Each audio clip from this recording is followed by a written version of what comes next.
Record on State versus Loyd. Mr. Loyd is present with his attorney. State Attorney's Office is present. Mr. Loyd is wearing a long-sleeve black civilian shirt buttoned down. He's got on civilian pants. He's wearing jail shoes and shackles. His feet are underneath the table and cannot be seen by the jurors from any angle in the room. All right, we're missing a few jurors, but I'm going to go ahead and start without them. Let's go ahead and start lining them up.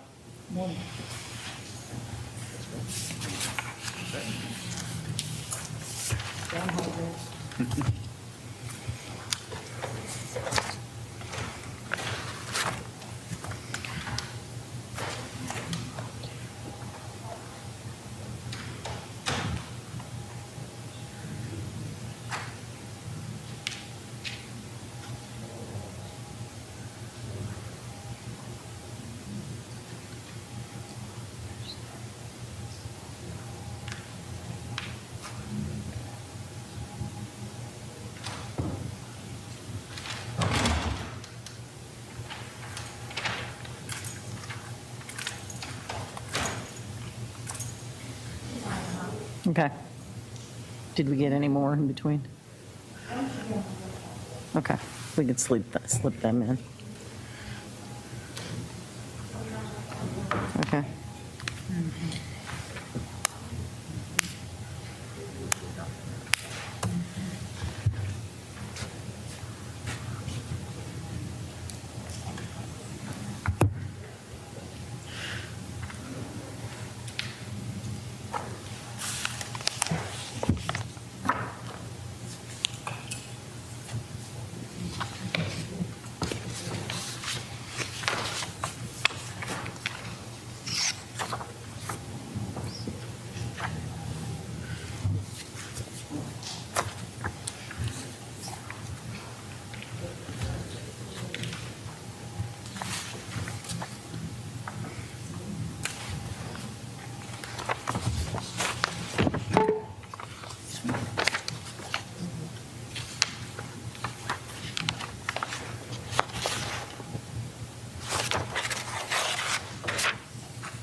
Okay.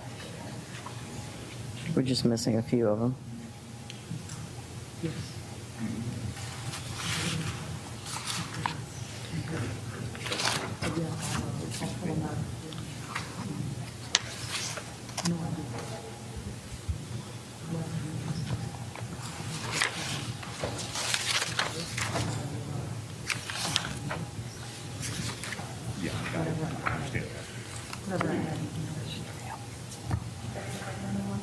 Yep. Let's get started.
Sheree.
Do each of you solemnly swear that you will answer truthfully all questions asked of you as respective jurors or having God? Have a seat, folks.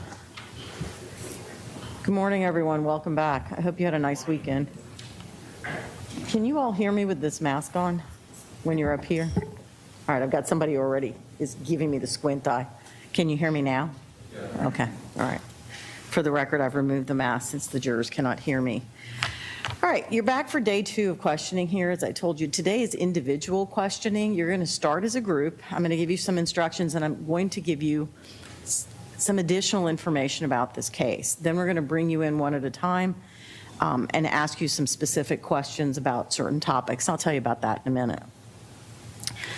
Let me start by giving you a little bit more information about this case. In this case, Mr. Loyd has been charged by indictment with several counts.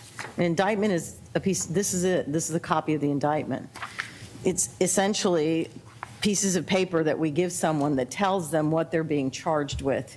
You have to tell people what you're accusing them of doing. Florida does it by indictment in these cases. Indictments are not evidence of guilt. You can't use them as evidence of guilt. In other words, when you're trying to decide whether or not the state has proven that Mr. Loyd is guilty, you can't use the fact he was charged. You can't assume just because he was charged he was guilty. This is just telling you what he's charged with.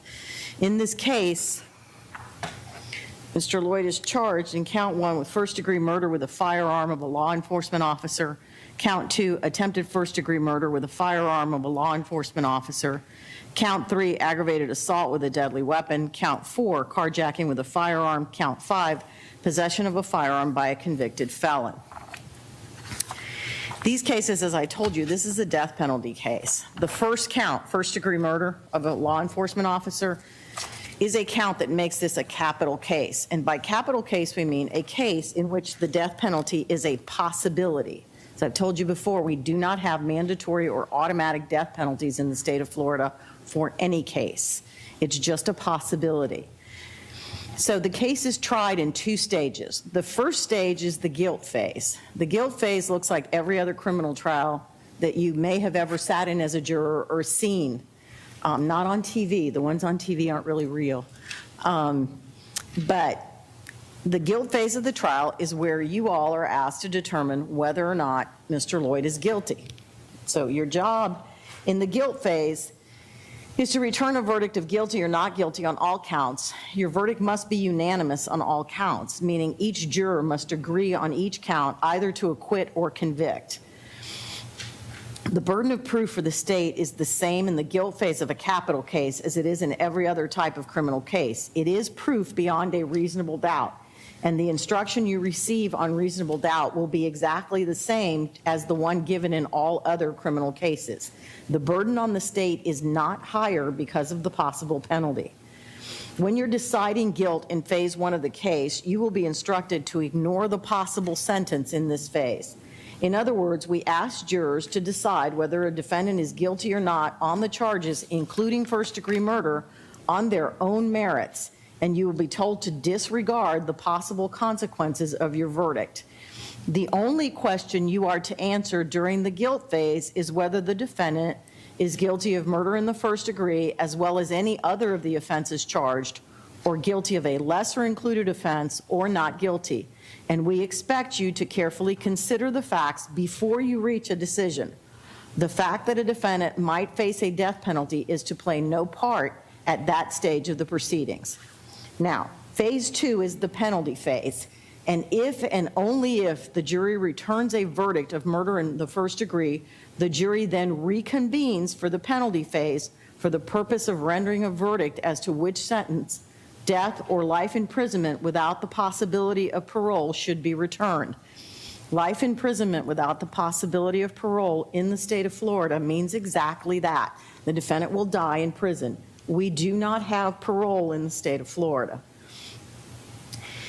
If you are in a penalty phase, a special set of rules and instructions come into play. As I told you before, at each stage of the proceedings, I will give you instructions, specific detailed instructions. Jury instructions in the guilt and penalty phase are in writing. But right now, I'm not going to give you those. I'm just going to give you an overview of what a penalty phase is like. The death penalty in Florida is reserved for one class of crimes only, and that is murder in the first degree. So the legislature has created special rules for juries to consider in reaching a verdict in the penalty phase. The legislature recognizes that not all first-degree murder cases deserve the death penalty, so they created a list of circumstances which juries are to consider in reaching a verdict in a penalty phase case, in a death penalty case, I'm sorry.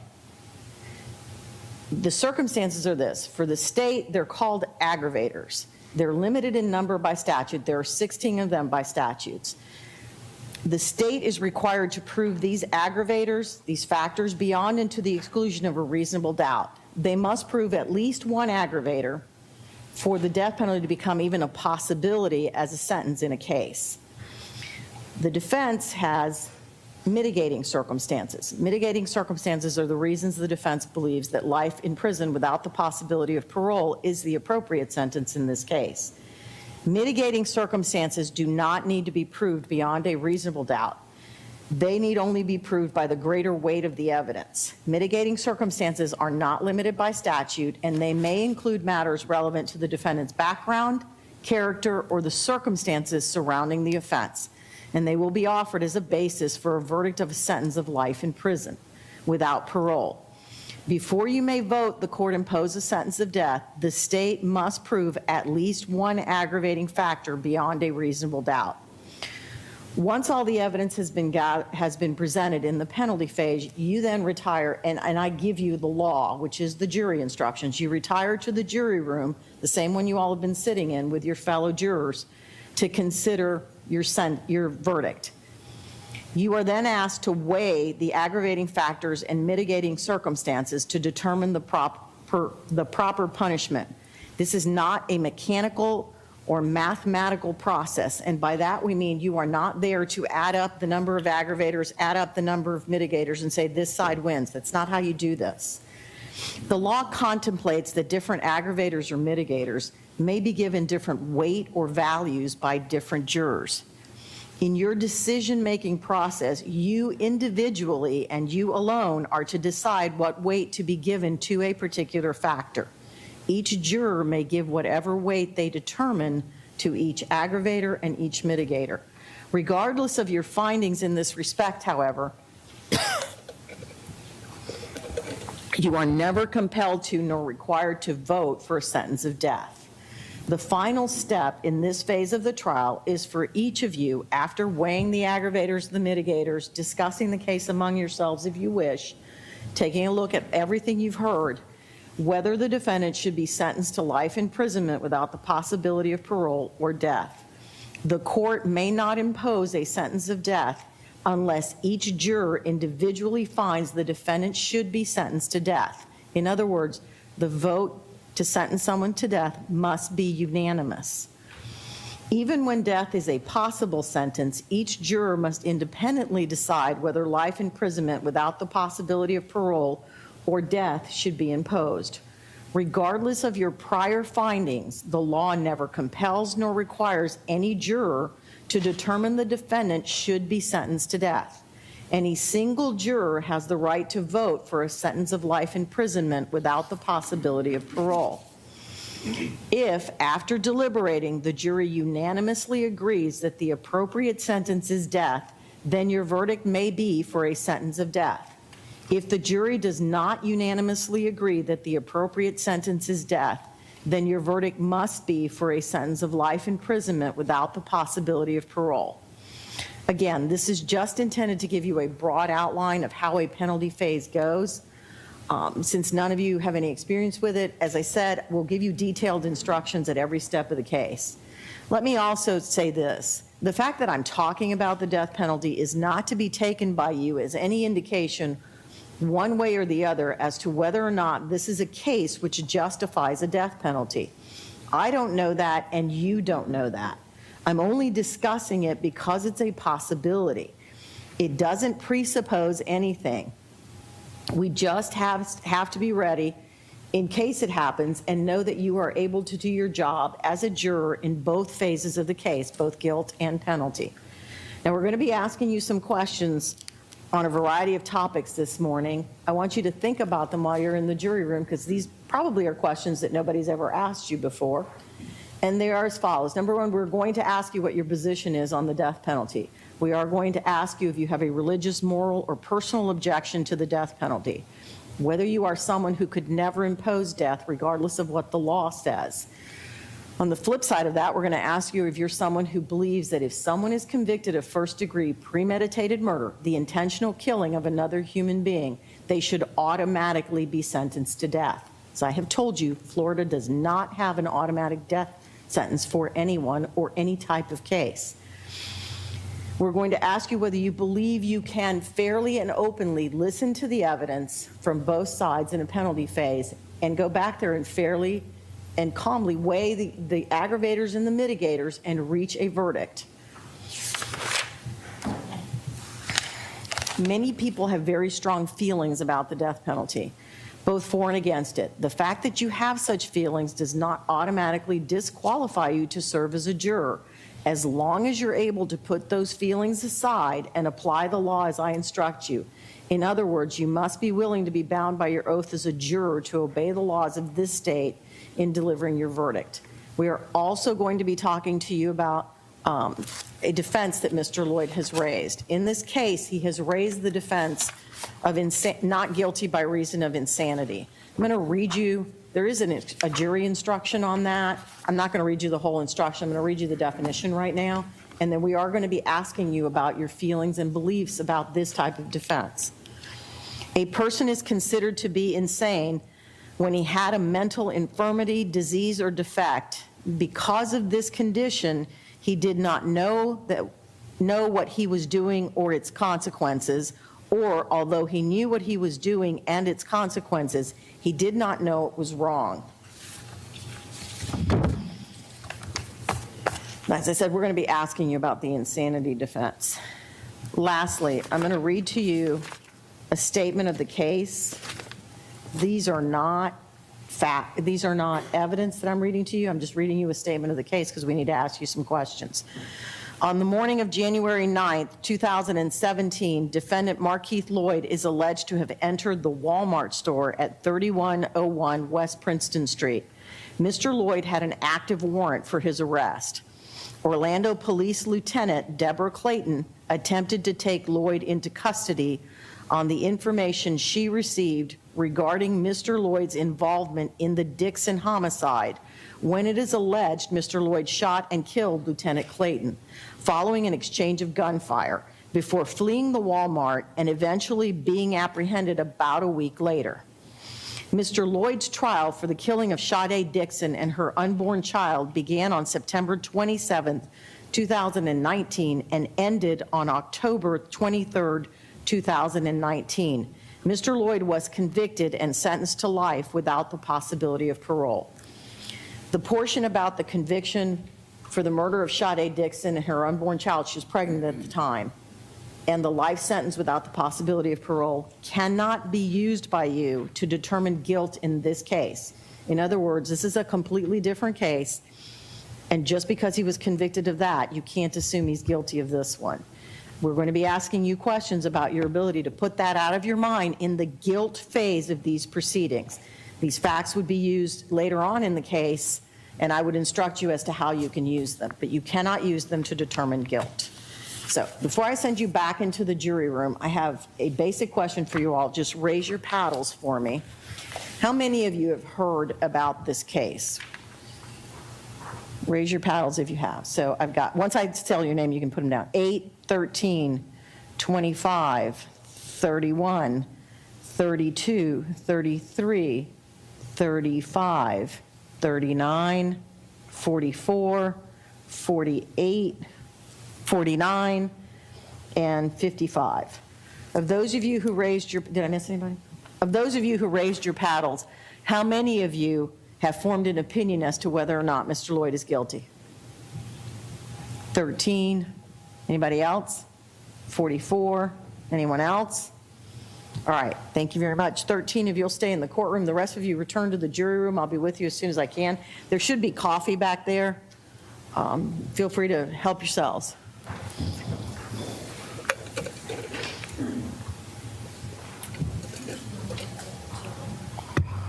They can have a seat. I'll get to them when I get to them. They're going to be which ones are they? Okay, and 7? Okay, I'll instruct them separately at the end. They're just going to have to wait. I'm going to take the folks who came on time.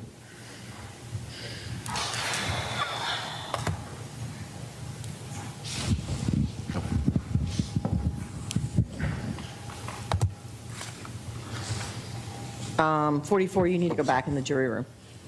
Sorry, yeah, you need to go back, yeah, thanks.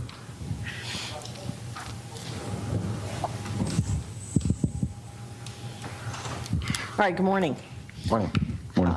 There aren't any right or wrong answers to the questions that we are asking you. We're not really looking for a particular answer. We need you to tell us the truth and tell us how you actually feel about this, all right? How much of, well, first of all, where did you get your information about this case? The news. The news? Yes. Local news, the internet, what are we talking? Probably all of that. All of them? Probably both of that, yeah. Facebook? Maybe. I don't know. It's been a while. Have you had conversations with anyone about the case? Sure, yeah. In the past, you mean? Yeah, in the Yes. past, yeah. Absolutely. So tell me what you heard about this case, as much as you can remember. Well, I remember it pretty vividly.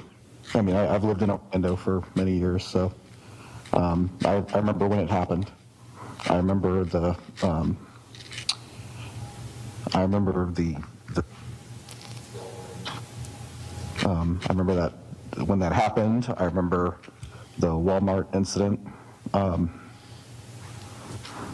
I remember the fear in everybody in the news and everything during Okay. that week after that happened. So it's pretty vivid. I mean, All right. So are you pretty much a regular consumer of news? yeah. Mhm. All right. Yeah. Based on all of that, the conversations, what you saw, anything you may have read, did you form an opinion as to whether or not Mr. Loyd is guilty? Yes, And absolutely. what is that opinion? Guilty. Yeah. Jurors must be able to begin this trial presuming that Mr. Loyd is innocent. Do you believe that you can set aside your feelings, or do you believe you would presume he was guilty? It would be really hard for me to put aside my feelings on that. All right. Thank you, sir. Any Yes, ma'am. objections from state? No, Your Honor, we move. Defense? All right. All right, sir, thank you very much. ma'am. This isn't the case for you. You are excused. Okay, You're thank free you, to ma'am. go about your business. You can keep that map.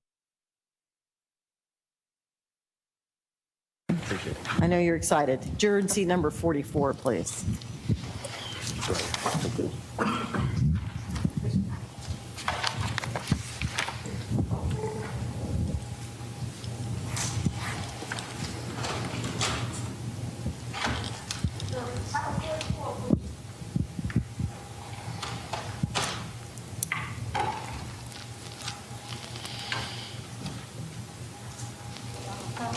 Have a great day.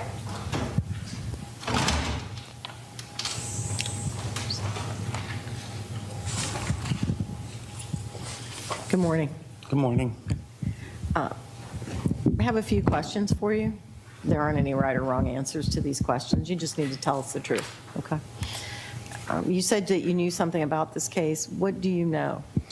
Well, during the initial, I guess, the initial arrest part that was going on, I have a long commute to work. I listen to the radio a lot. It was being discussed on the radio a great deal. Specifically, something that was not brought up by you. I remember specifically, and I might be getting some of the titles wrong here, but I remember specifically that the state's attorney originally decided not to seek the death penalty, and that I'm not sure if the state's attorney was replaced or it was taken out of her hands, but then the death penalty was sort of reinstated as a possibility as a result of that.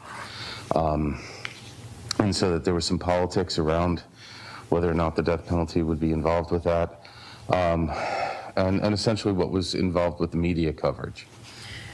Did you watch it on the news, read it on the internet? read I've seen it on the news. newspaper? Okay.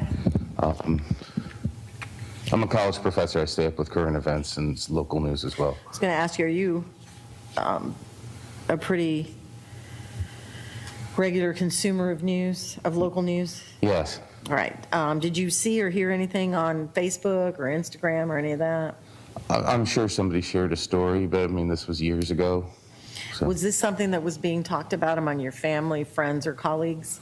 Yes. As a college professor, some of my students were discussing it. Right. So based on everything that you've heard, read, discussed, have you formed an opinion as to whether or not Mr. Loyd is guilty?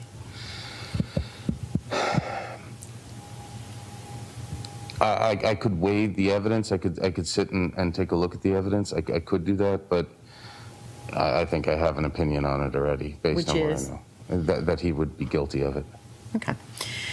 In order to be able to sit as a juror, you have to presume he's innocent. You can't assume he's guilty but wait to see if he can prove he's innocent. It's got to be the other way around. Right. You have to assume he's innocent. Can you do that, or do you think you're going to be sitting there thinking, I really think this guy's guilty? No, I could presume innocence. Everyone has that right, and I could do that. Okay.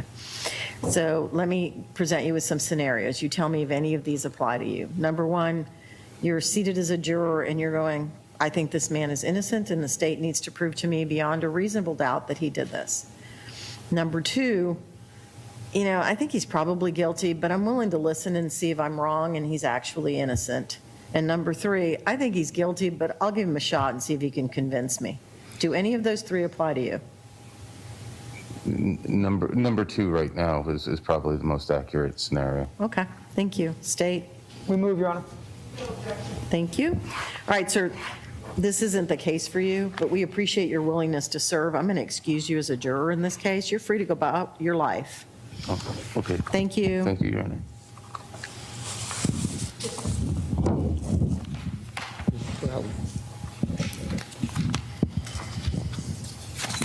Let me have the juror seat number 8, please. Juror 118.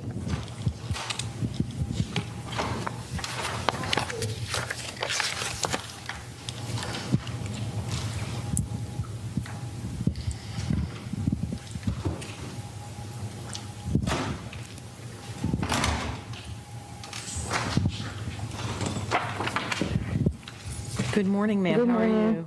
Good. Welcome back. Thank you. As I said, we have a few questions for you. I need you to be very honest with us. There aren't any right or wrong answers to these questions. What we're looking for is to find out what you actually think and believe. Okay. So it's very important that you just tell us the truth, all right? Let me start with, you indicated you knew something about this case. How did you get your information about the case? Honestly, I don't know much about it. I heard my boyfriend and his brother talking about it long ago. So the first time when I heard the name, I was like, oh, that's probably what they're talking about. So that's as much as I heard about it, and I kind of saw it on TV while I'm getting my kids ready there, but honestly, I did not really pay attention. Okay.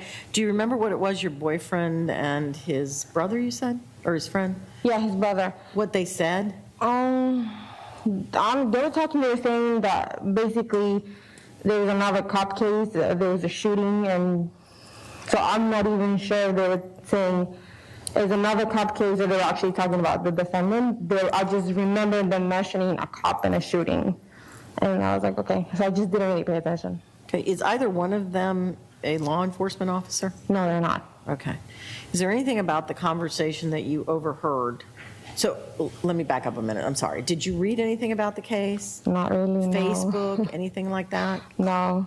So when you say not really, does that mean no, you didn't? No, I did not read. Like I said, if people were talking about it in the background, I just kind of moved on because I really had no interest on the Right. case itself. So based on everything you may have picked up just in the background, did you form an opinion as to whether or not Mr. Loyd is guilty? Not at all. I don't know. I don't have enough information. All right. So let me ask you, what is your position on the death penalty? I don't believe in it. But I know I wouldn't be making the decision. I just don't think that somebody should be punished for allegedly doing that with the things that they're being punished for. If that makes sense. What makes you think that you wouldn't be making the decision? That's exactly what you're doing. But it's based on logic. Like, I mean, it's based on the facts that we have. I'm not saying, hey, this should be because I think that way. We're just putting the facts and you're telling me whether yes or no. So I don't really, it's not coming from me. All right, so are your beliefs about the death penalty religious, moral, or personal? Moral, Moral. How Yeah. long have you had those beliefs? forever, always.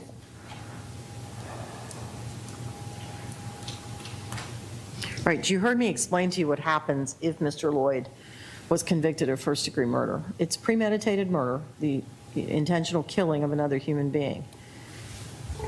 If that happens, there's a penalty phase. The state's going to present to you aggravators, statutory factors that they believe should result in a vote for the death penalty.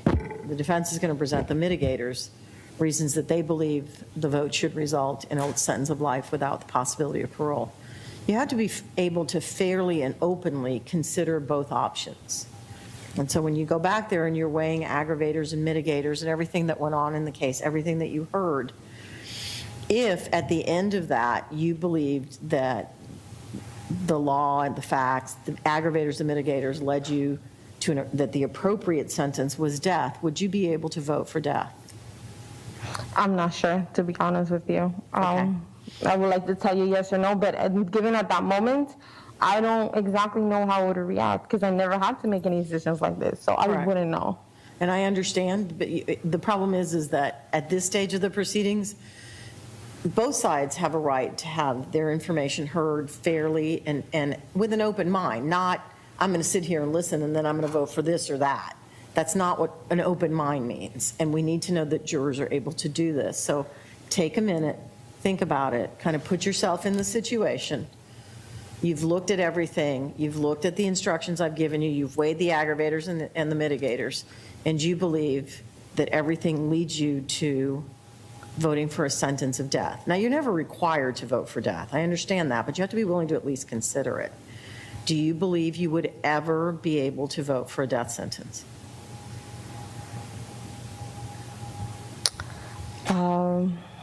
Yes, I could, potentially.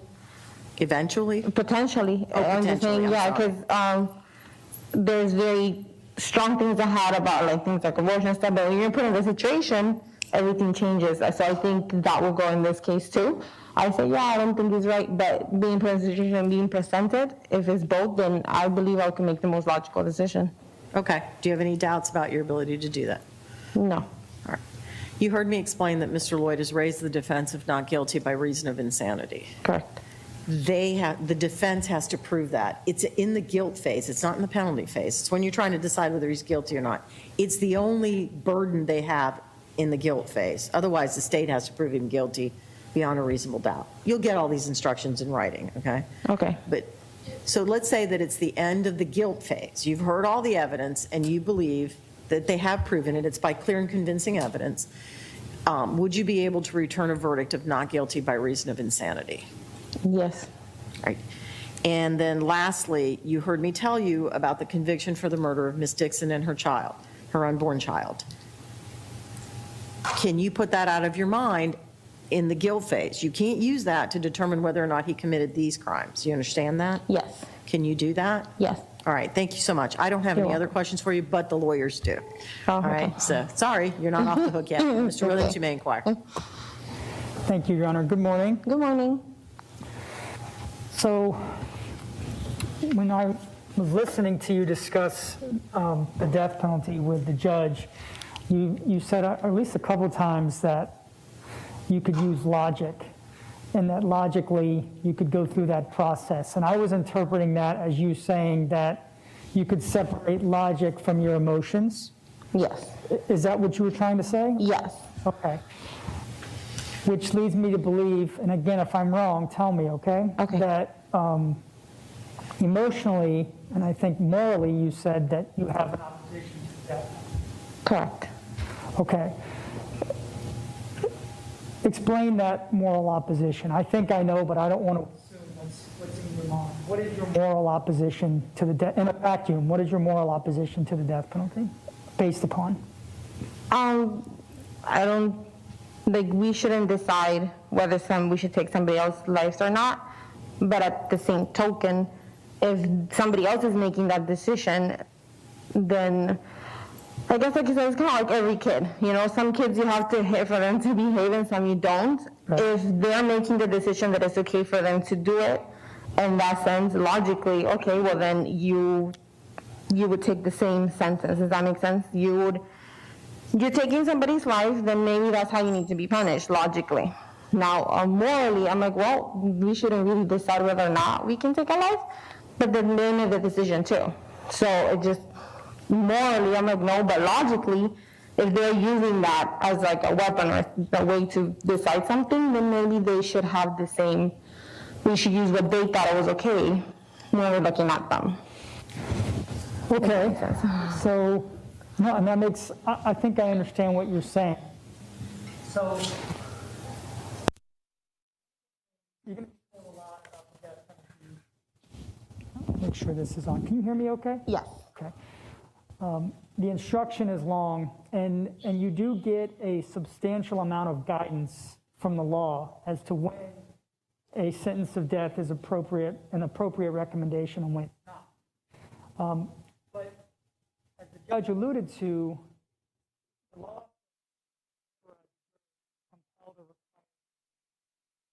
does that make sense? Yes. So, under no circumstances will the law tell you that you must vote to impose a sentence of death.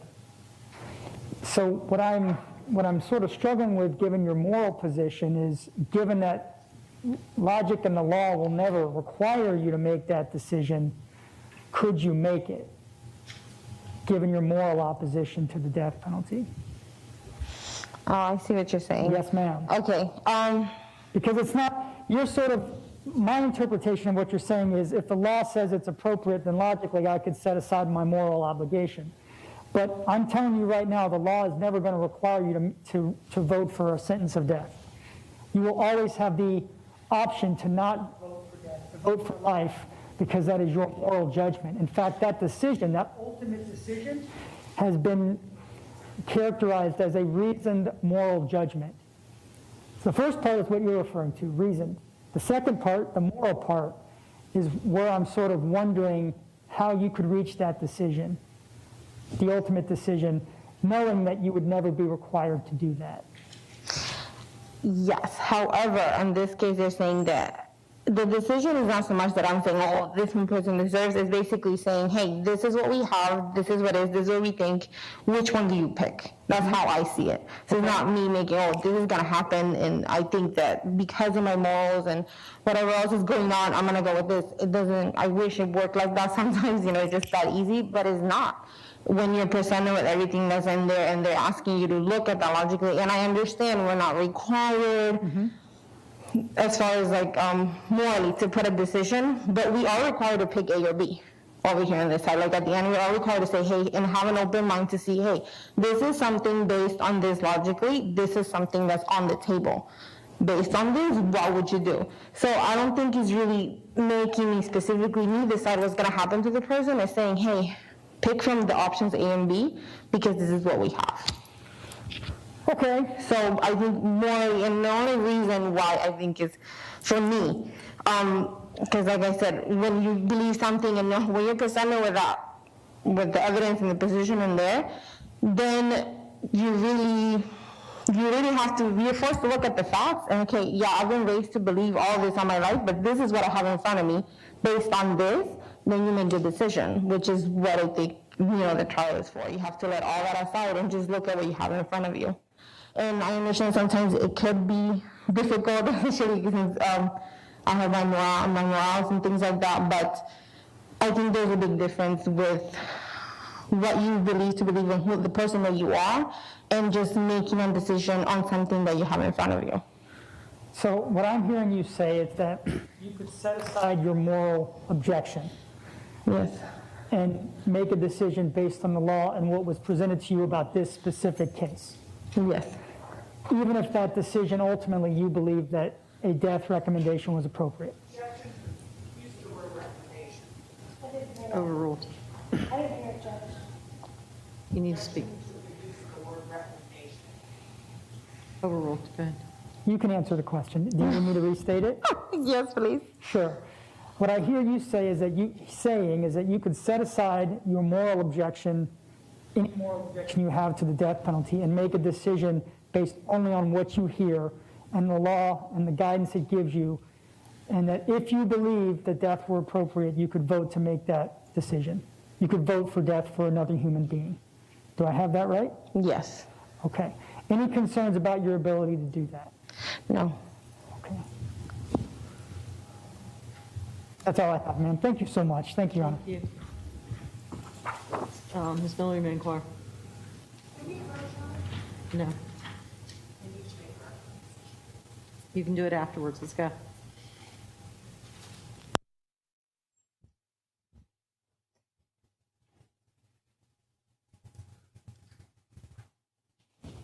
Morning. Morning. Just a couple follow-up questions Yes. for you. Is your microphone on? It is. Is it? Okay, go ahead. Can you hear me okay? Yes. Okay. Thank you.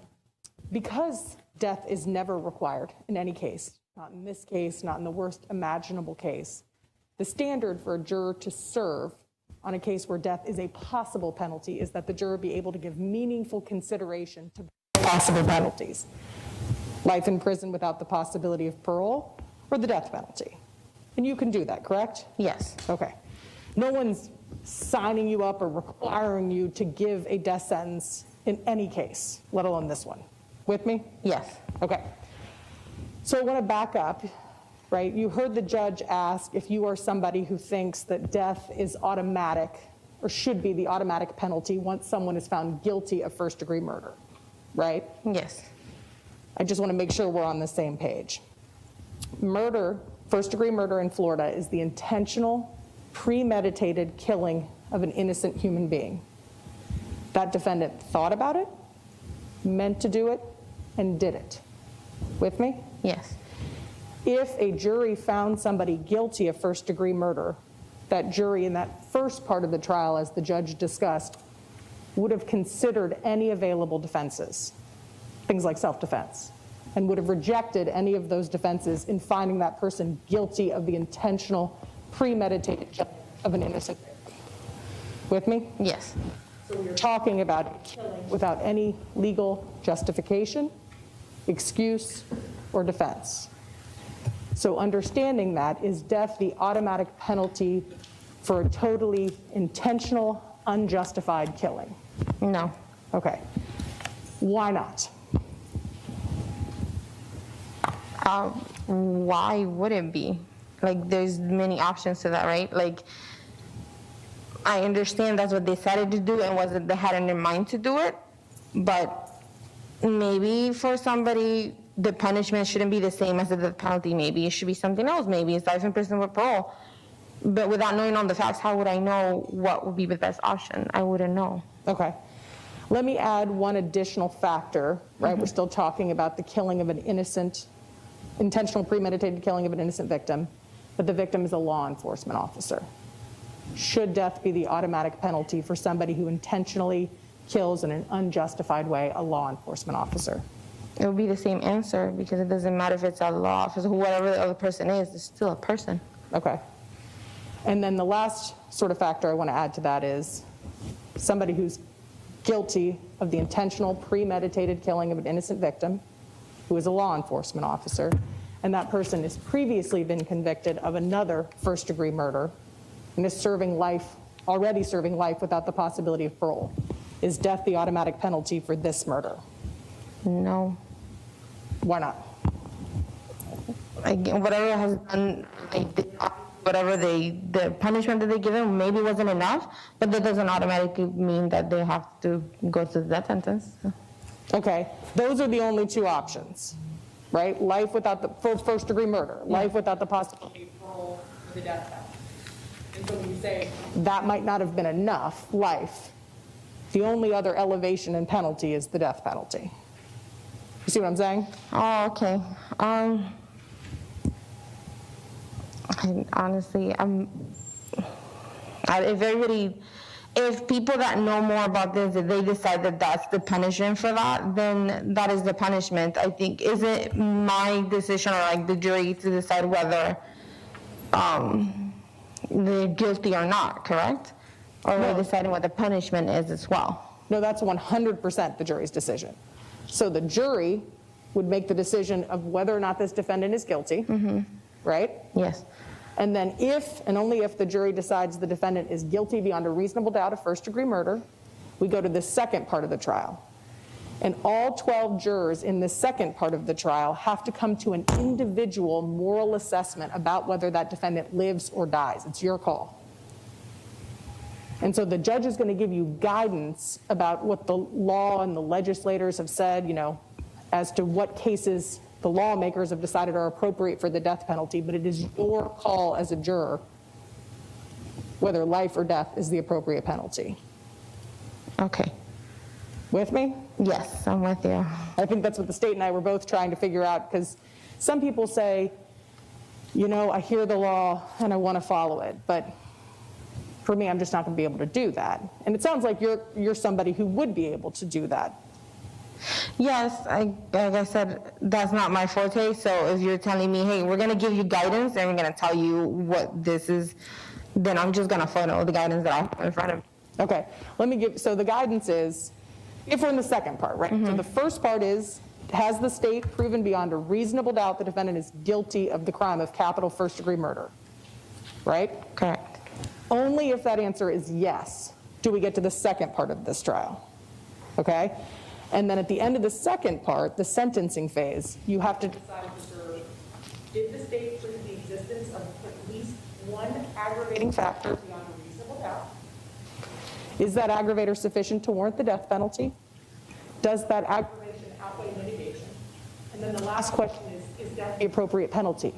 And that's where the answer is never required to be yes. Even if you're like, yes, yes, yes, yes, you still never have to vote for the death penalty. So the law can't tell you what your verdict should or should not be. Does that make sense? It makes sense. So it gives you like a step-by-step of how we even get to whether or not we can consider the death penalty, but it doesn't tell you the right or wrong answer. There is no such thing. Yeah, so you're saying basically even if they present everything, they're guiding me to do that and everything says yes, I can still look and say, well, I don't think he deserves it. Exactly. Yeah, for me to make a decision like that, I will obviously really like to know what's going on, but I think that I can say yes or no based on what I see or the guidance that I'm given, because I have to have an open mind. If it is a consideration to have the death penalty, I have to have the open mind and say, okay, well, this is the case, let me hear what they have to say about it. And I also, like I said, and also from what I guess I was going to believe, maybe there's another chance. So I'm gonna have my ways. I can say yes, I can say no, but I think if I have all the information in front of me, have the guidance, I can say yes or no either way based on what I see and what is presented to me. Okay. You said, I would really like to know all of what's going on. Correct. What does that mean? Well, somebody can tell you one, like they say there's three sides to every story, right? One tells you one side and one actually happened. And you can look at something and have completely different views. Like we can see, like if my daughter falls, my sister is gonna have a different story than I have because she's looking at it from a different perspective. Until you know everything or everybody's point of view, then you can be like, okay, this is what happened. So I think to make any decisions at all, whether guilty, not guilty, death penalty, or anything, you need to see everybody's point of view and see what really happened for you to be like, okay, then you can assess what you think is best. Because without knowing, you can tell me here, oh, they did this, great. But you don't really know what's going on. You don't really know what's going on in the person's head. You don't really know, you're not there. So I cannot make a decision based on, oh, they said that he was guilty, then does he deserve this? I don't feel comfortable jumping to a decision like that because you never know what happened. Like you never know what happened. And so that's what I mean. Without knowing all that and without having all the information, I can't tell you, oh, yes or no, because I really don't know. And I wouldn't feel comfortable right now telling you yes or no because I don't have the information. Right. And I like to know as much as I can try to understand. Like, I'm the kind of person that I'll put myself in everybody's shoes, just trying to see where everybody's coming from, and I'm like, okay, well, and then I can make a decision. So that's what I mean. I would like to know everything, because I don't know what everybody's thinking. I wasn't there. I don't know. I have no idea. And I did before. I really don't know much about the case. Right. That's how it should be, right? So folks shouldn't come in here and be like, I can tell you I'd vote life or I'd vote death. We're just trying to get your feelings about the death penalty, because you don't know, as you said, anything about Mr. Loyd's case specifically, right? Correct. And so you had mentioned that you want to know what's going on in his mind, or would like to know what was going on in his mind. You mean the defendant's mind? Yes. Okay. And I'm not asking you to list out, like, I think all of these things are aggravating, all of these things are mitigating, but just generally, what type of information do you think you would need to make a decision about life or death? Objection. Sustained. If you had an island, you lived on an island and you were the queen. Yep, you get to make the rules on this island. Would you have a death penalty? No. Okay. Recognizing that we don't live on that magical island where you're the queen, you're okay, though, following the laws of Florida, which obviously does have a death penalty. Correct. Okay. Let me ask you about a couple things. When we talk about mitigation, it's a legal term, and it literally means why any one person would give life or not give death, okay? As the judge said, aggravation is limited by law to one of 16 things. Mitigation can be anything to anyone. It doesn't have to be unanimous, and it can be even something seemingly small, like a smile you observe the defendant give between a family member. And you could just say, I saw that, not given a death verdict today. With me? Yes. Do you think for you, the defendant experiencing the effects of racism, would that be something you'd be able to consider when deciding if life or death is the appropriate penalty? Yes. Okay. How about mental illness? If the defendant had experienced mental illness, is that something for you that you'd be able to consider when deciding whether life or death was the appropriate penalty? Yes. Okay. And so we've talked a little bit about this. Death is never required, not in any case, right? So even if we get to the end of that checklist that the law sets out, you can just say, for me today, I'm not imposing a death sentence. With me? Yes. And we've talked about mitigation can be anything to anyone. With me? Yes.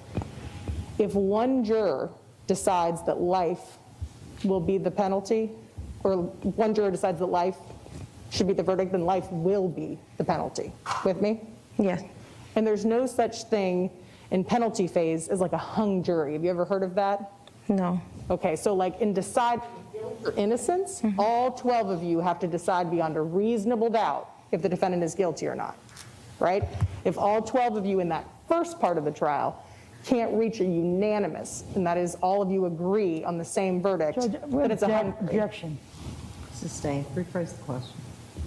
In the first part of the trial, in order for the verdict to be guilty, everybody's got to agree. With me? Yes. In the second part, the law requires that each of you give an individual moral assessment as to whether or not the defendant lives or dies. With me? Yes. And so it's okay if not all 12 people agree. And if all 12 people don't agree, it's not a hung jury, that's a totally just verdict. Make sense? Okay. Yes. And the law requires, in order for it to be a just verdict, that all 12 jurors' individual moral assessments be reflected on that verdict form. So there's only one foreperson who signs and dates and writes down the verdict. But the job of the foreperson is to make sure that each individual moral assessment of each juror is reflected in that verdict form. Follow? Yes. And if all 12 individual moral assessments are not on that verdict form, it would be a miscarriage of justice. And so it is your duty and your right and your responsibility to make sure your individual moral assessment is heard in this courtroom. Can you do that? Yes. In fact, if you feel like your verdict, you've reached a verdict and it's for life and it's not being respected, you have the right to knock on the door and say, hey, deputy, get the judge. We're done here. I've reached a verdict and we can go home. Can you do that? Wait, what do you mean? You lost me there. So like, so one person, if one person says life is the verdict, then life is the verdict. So if one person reaches a verdict for life and people want to badger or bully that person to try to changing his or her mind, you can say, no, we're done. One person's reached a verdict for life, so the verdict's life. We can get out of here. Does that make sense? Okay, yeah. So I know each of us are individually told like what we want to do, and if somebody has an opinion like that, like that's it, they can just keep that opinion and that's it, like nothing, they don't All have right, to let change me their mind. intervene here, ma'am. Let me re-explain this to you. It's not as complicated as it sounds, all right? You're going to listen to all the evidence, and if you get to a penalty phase, you're going to listen to the state present their aggravators. You're going to listen to the defense present their mitigators. You and the jurors get instructions from me on what the law is, on how you know, what you're supposed to do, how you're supposed to weigh this, what you're supposed to look at. So you're going to go back there and you're going to weigh it. You're going to weigh the aggravators and the mitigators. And by that we mean you individually are going to assign whatever level of importance you believe it should be assigned to each aggravator, to each mitigator. It's up to you individually and your fellow jurors. All 12 of you get to decide what's important to you and what isn't. You weigh all of that out. You read the jury instructions. You think about everything that happened in the trial. And at the end of that, you individually reach a verdict, death or life without the possibility of parole, for whatever reason you reach it, all right? It's an individual verdict. You can talk about it all amongst yourselves. So if one of you votes life without the possibility of parole, it's a life sentence. 12 of you have to say, I believe the appropriate sentence is death, for death to become a possibility, for a judge to be able to impose a death sentence. You follow me? Yes. Do you have any questions about that procedure? No. All right, great. Let's move on. Sometimes things can get a little contentious, right, where people feel strongly about this, as the judge said. And so you're not somebody who's going to allow somebody else to bully or badger you to changing your individual moral assessment, right? Correct. And that's what the law encourages folks to deliberate and hear each other out, right? Which means to carefully consider. And some people say, yeah, I could totally articulate how I've reached this decision. And some people say, I just know in my gut that this is what the verdict is and I can't articulate it. And that's okay too. Okay with all that? Yes. May I have just a moment, Your Honor? Yes, ma'am. I have nothing further. Thank you. Thank you. Either side have a motion? You need to approach? No, Your Honor. Defense, Your you need to Honor. approach? All right. All right, ma'am. You're going to be brought, take this off to make sure you understand me. You're going to be brought back for one more round of questioning. It's the final round of questioning. We will be choosing the jury that day. Okay. So, a couple of things. I'm going to change your color dot to purple, so you're now listening when you call the jury room for the purple dot group to return, all right? Okay. We do you as colors, as I told you, because there's just too many of you for us to call I numbers, all understand. right?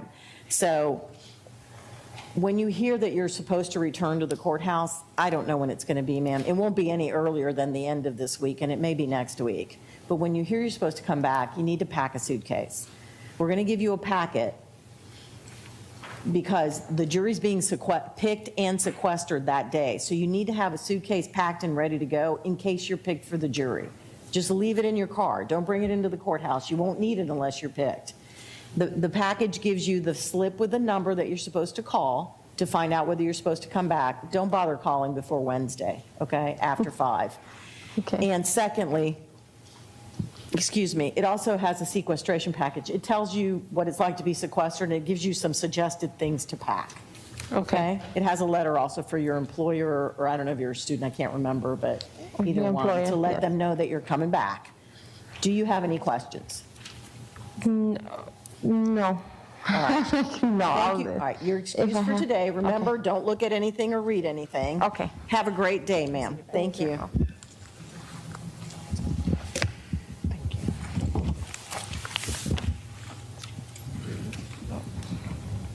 Don't worry.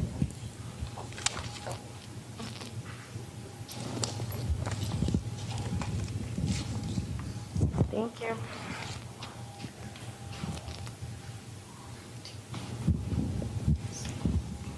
Okay, let's bring in the juror in seat number 25, please. Sure.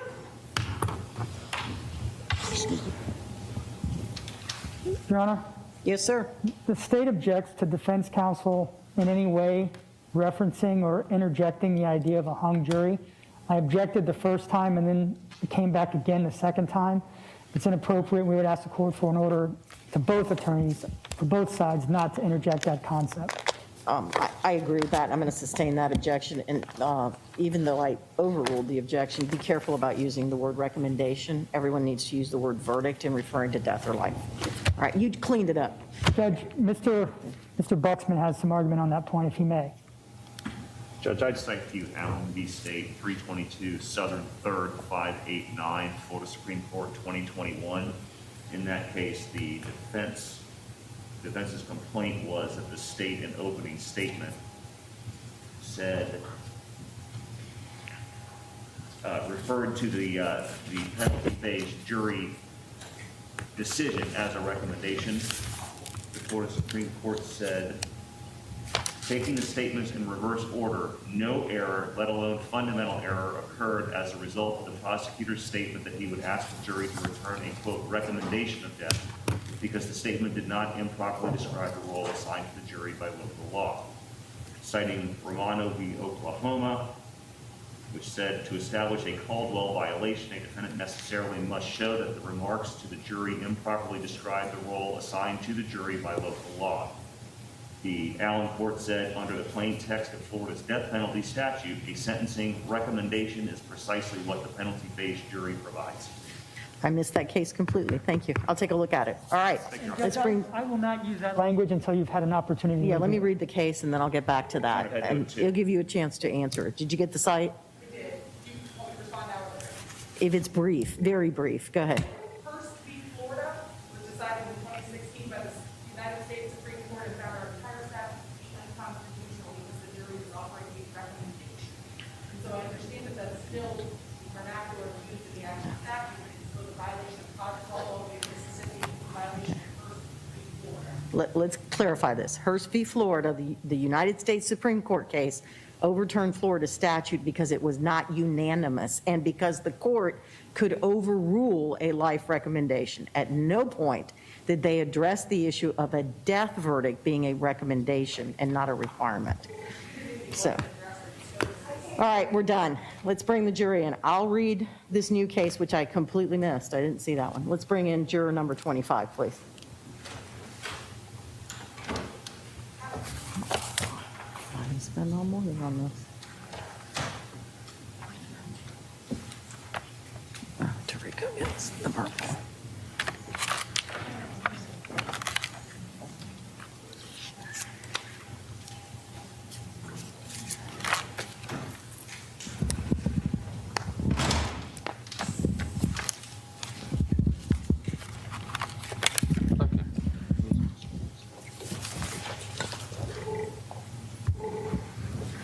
Good morning, sir. How are you? I'm fine. All right. Have a few questions for you, as I said. There aren't any right or wrong answers to these questions. There's just the truth, meaning what you believe and think. That's all we're actually trying to find out. All right, so just answer the question. Don't worry about what your answer is. So let me start with, you said that you'd heard something about this case. Can you tell me where you heard it? I believe it was on the news. Okay. In 2017 when all this was going on. I haven't heard anything since. My wife and I take vacations quite a bit, and that's basically all I remember. Since that time, do you remember seeing anything on the news or hearing anything about it? No, I can't say that I do. Okay. How much did you hear? Basically, what I remember most was the capture, All right, tell me what you remember about that in as much detail as you can, please. that he was captured and lost the use of an eye. Basically, that was it. I mean, I didn't pay a whole lot of attention to it. Okay. Based on what you saw and what you heard on the news, did you talk to anybody else about it? Like your wife, your friends, anybody like that? Yeah, my wife and I, we talked a little bit about it, but like I said, we were traveling at that time, and our main focus was on what we were going to be doing. Okay. Did you form any opinion as to whether or not Mr. Loyd was guilty at that time? That's an interesting question. My wife and I talk about this a lot. What you see on the news is not enough to form an actual opinion because you don't have all the facts. No, I didn't form an opinion at that time. I just basically, like I said, saw what was on the news and rolled with that. Okay, and you're absolutely right that what you hear on the news isn't enough to form an opinion on anything. So, but let me ask you this. Did you walk away with an impression as to whether or not Mr. Loyd was guilty? Yeah, my impression at that time was, well, apparently he did what the news said, but again, that was just an impression, not my... Okay. The law requires that jurors be able to presume Mr. Loyd innocent until and if the state can prove he's guilty beyond a reasonable doubt. Can you follow that directive? Yes, I can.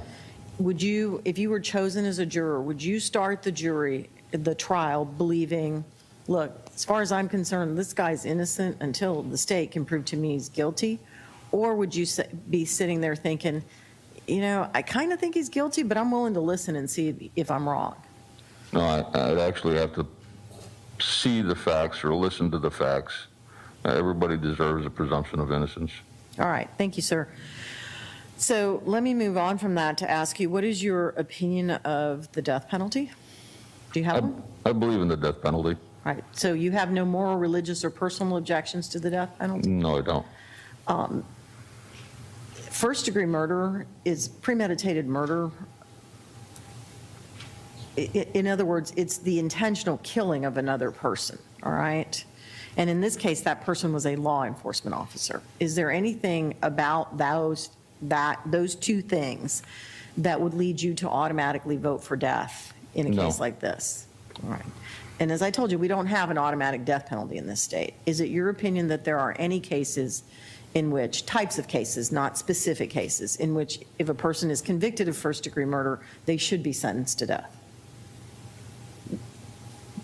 Are there any, what was that question again? Types of cases in which if a person is convicted of first-degree murder, the sentence should automatically be death with no consideration for a life sentence? No. All right.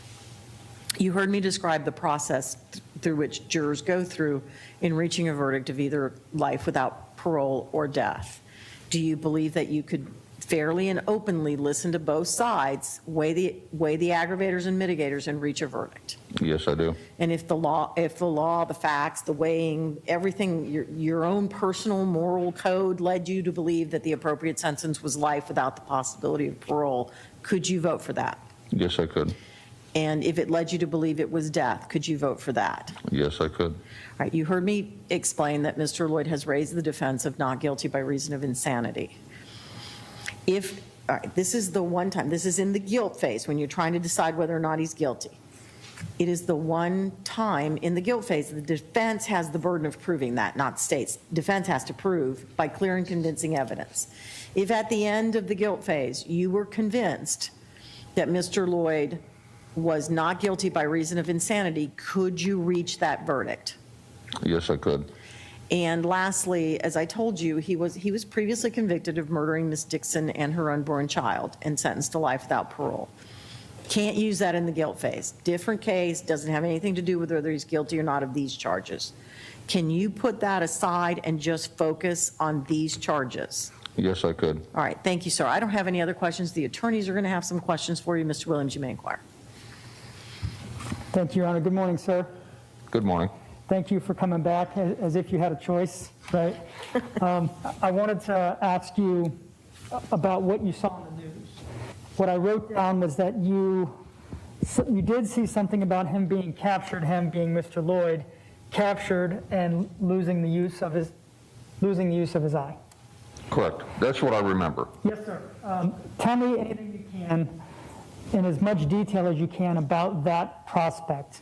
Like, did you hear about how he lost the eye, who was believed to be responsible? Can you tell me about that information?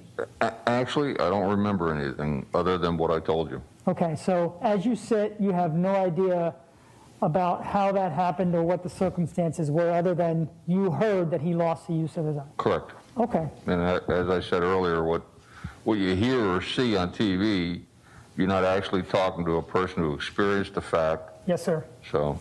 And was it one story about that you heard? There might have been 2 days running. I don't recall. Okay. But nothing more than you can remember than what you've told us to this point? That's correct.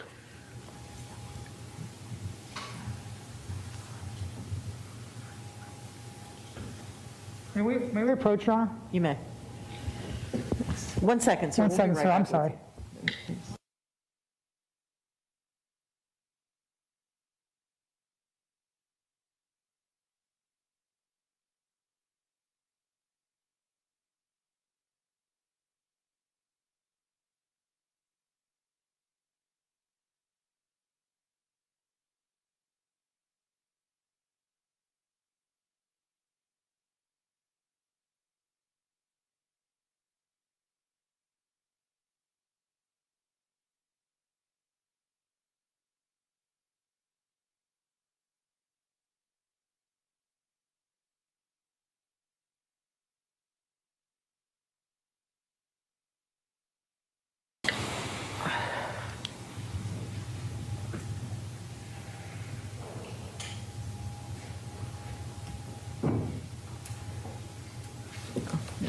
So I take it from your questionnaire that you filled out, we have your responses, that you're retired? That is correct. Okay. And that retirement permits you to take a lot of vacations? That is correct. Good for you, good for you. And do you watch the news pretty regularly? Actually, we have coffee every morning from 5:30 or 6 to about 7. I'm sorry, did you say 5:30? Yes. Okay, just And- making sure. And we watch the local news, sometimes Good Morning America, sometimes we switch the channels, but mostly it's background noise. We usually sit just and talk and have coffee. And we as you and your wife, I'm assuming? Yes, correct. Okay. I heard all your responses. I'm going to try not to beat them into the ground. Given your retired status, can you tell me on a scale of 1 to 10 where your desire to participate as a member of this jury is, with 1 being you can't wait to get out of here and get back to coffee with your wife, and 10 being you're very excited about the idea of being a juror? Where would you rate yourself on that scale? Actually, I'm very excited about being a juror. And tell me about why that is. It's my civic and moral duty. Now, your questionnaire indicates that you've never been a juror before, is that right? That is correct. I've been downstairs several times, but never been, Downstairs here in Orange County? that's correct. All right. I also wrote down, you said that you believe in the death penalty. Can you Yes, I elaborate do. on that a little bit for me? Yes, if, it's complicated, I guess. If a person is proven to be guilty of murder, premeditated murder, they deserve to die. And there are circumstances that say, well, even though the proof is there, death is not the answer. So I believe in the death penalty, but like I said, it's complicated. Okay, so what I will tell you, I'm going to try to hit the highlights of what the judge referenced as opposed to repeating everything. First-degree murder, the standard or presumptive penalty is life in prison without parole. I think you heard her say that? That's correct. Right. In order for the death penalty to be an option or a possibility, the state, has to present evidence of those aggravating factors that she was telling you about. And for purposes of this conversation, those are things that are very much like you would think. So, for example, one that has nothing to do with this case, the victim in the case was a child under 12, right? There are reasons why you can imagine that would be an aggravating factor. Correct. Above and beyond a first-degree murder that doesn't have that. But at no point in our law is a sentence of death ever required. So you will be told as a juror that even if the steps that must be proven to you are found by all of the jurors, you are never required to vote for death. Does that make sense? Yes. The reason I bring that up is because what I heard you say was if a person takes another life in a premeditated fashion, then the death penalty is appropriate. And that's not the word you used, a different word. I don't remember what it was, but it led me to believe that you thought that it might be automatic. No. Okay, so by you saying no, does that mean that you would want to consider the other circumstances around the case before determining that death was appropriate? Oh, absolutely. Like I said, you need the facts, and then there are circumstances that dictate the death penalty is not the answer. Right. Okay, so the way the process would play out is once we present evidence of those aggravating factors, if and only if the jury unanimously finds that at least one of those aggravators are proven beyond a reasonable doubt, then you would move on to weighing or to listening and weighing the mitigation.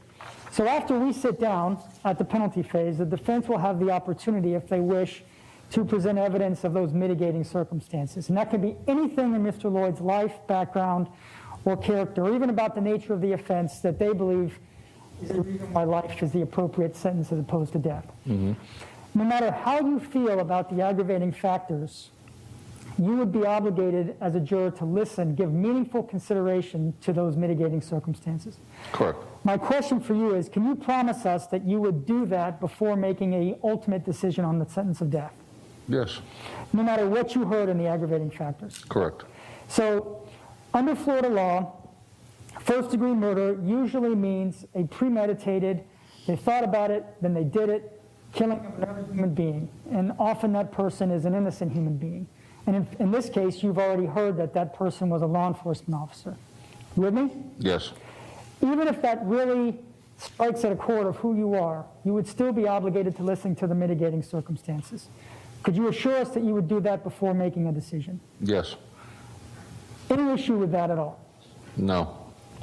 You will never be asked to make a decision on the ultimate penalty of death before you listen to those mitigating circumstances. Does that make sense? Yes, it does. All right.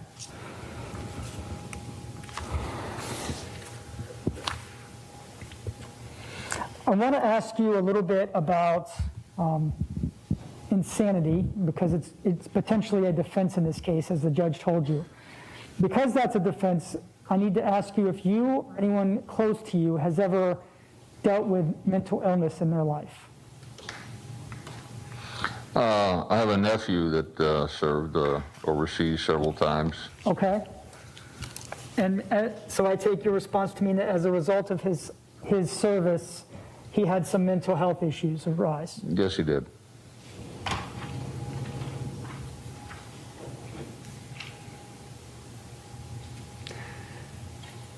Do you know if he ever got treatment for that? Yes, he did. To your knowledge, has that treatment helped? Yes, it has. did. Okay. So given your personal experience with your nephew and his mental illness, I'm assuming you believe that mental illness is real. Oh, yes. All right. I'm sure you can imagine that there are some people who think that it's not real and they dismiss it completely, but you're not one of those people. No. Okay. Again, if it were proven by the defense that Mr. Loyd had a mental illness and that because of his mental illness he didn't know that it was wrong, what he did was wrong, or the consequences of his actions, could you find him not guilty by reason of insanity? Yes. Even if that meant a lack of legal culpability for the crime, if it were proven to you? If it were proven to me, yes. All right. I don't have any other questions, Jonathan. Thank you, Mr. Williams. Ms. Miller, you may inquire. For what?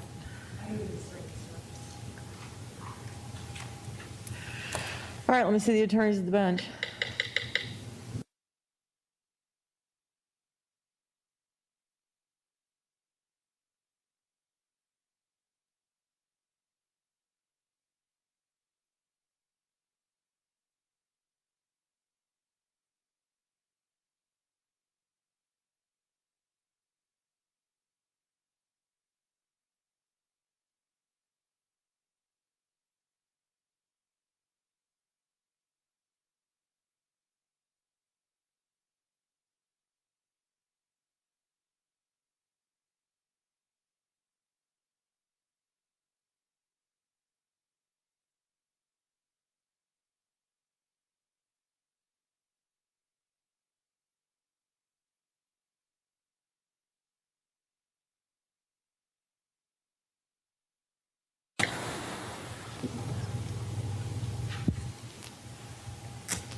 Sorry.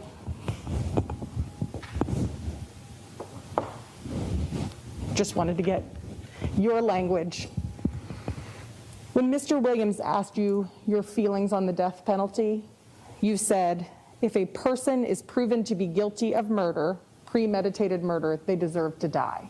Correct? That's correct. Okay. And it sounds like, from how you said it, that's a deeply held belief that you have. Would that be fair? Yes, it would be fair. Okay, and But so go ahead, I'm sorry. Again, and I've said this several times, proof, facts, that's what happens here. Yes, sir.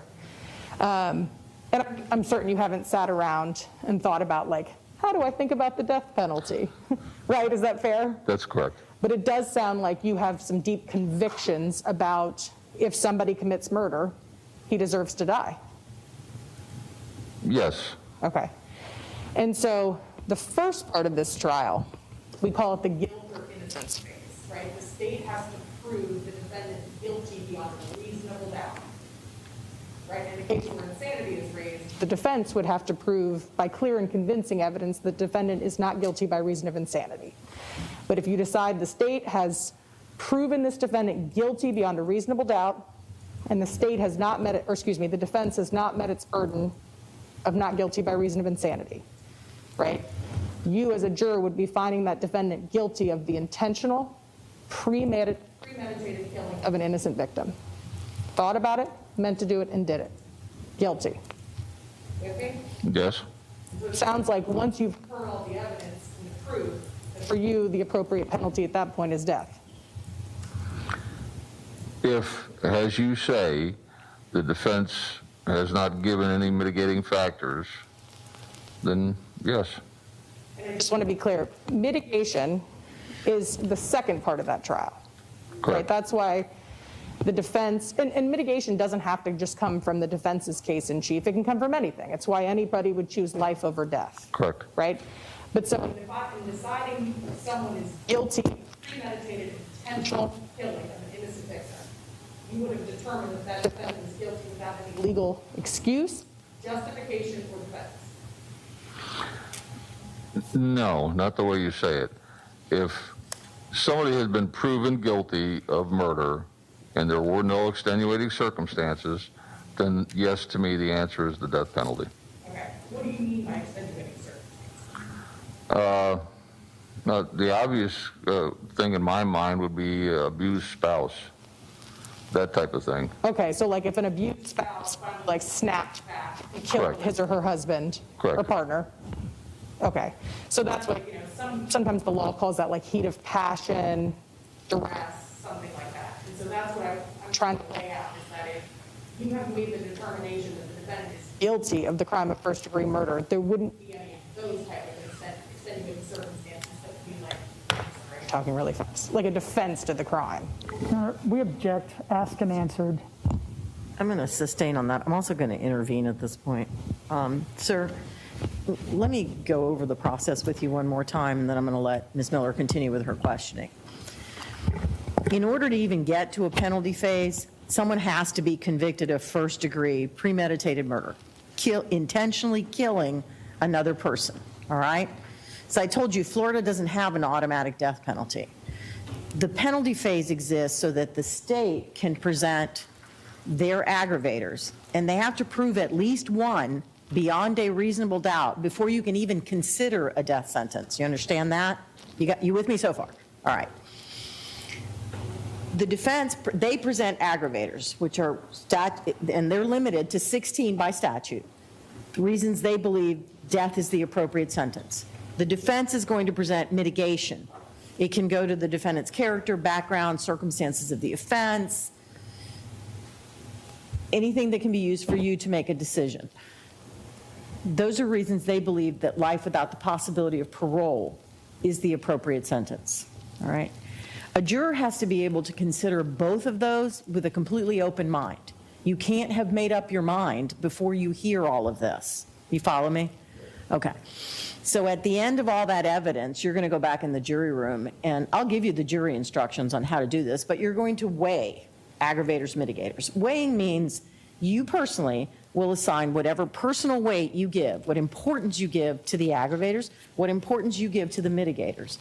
You look at all of that, and then you make a decision. Now, even if, after looking at all of that, reading the instructions, everything, you say, well, you know, death is the appropriate sentence, you can still vote for life. Florida does not require a death penalty sentence from anybody, all right? So you can still vote for life. But if at the end of all of that, you felt that the appropriate sentence was life in prison, even though a person has been convicted of first-degree murder, intentionally killing someone, can you vote for life in prison? Yes. Okay.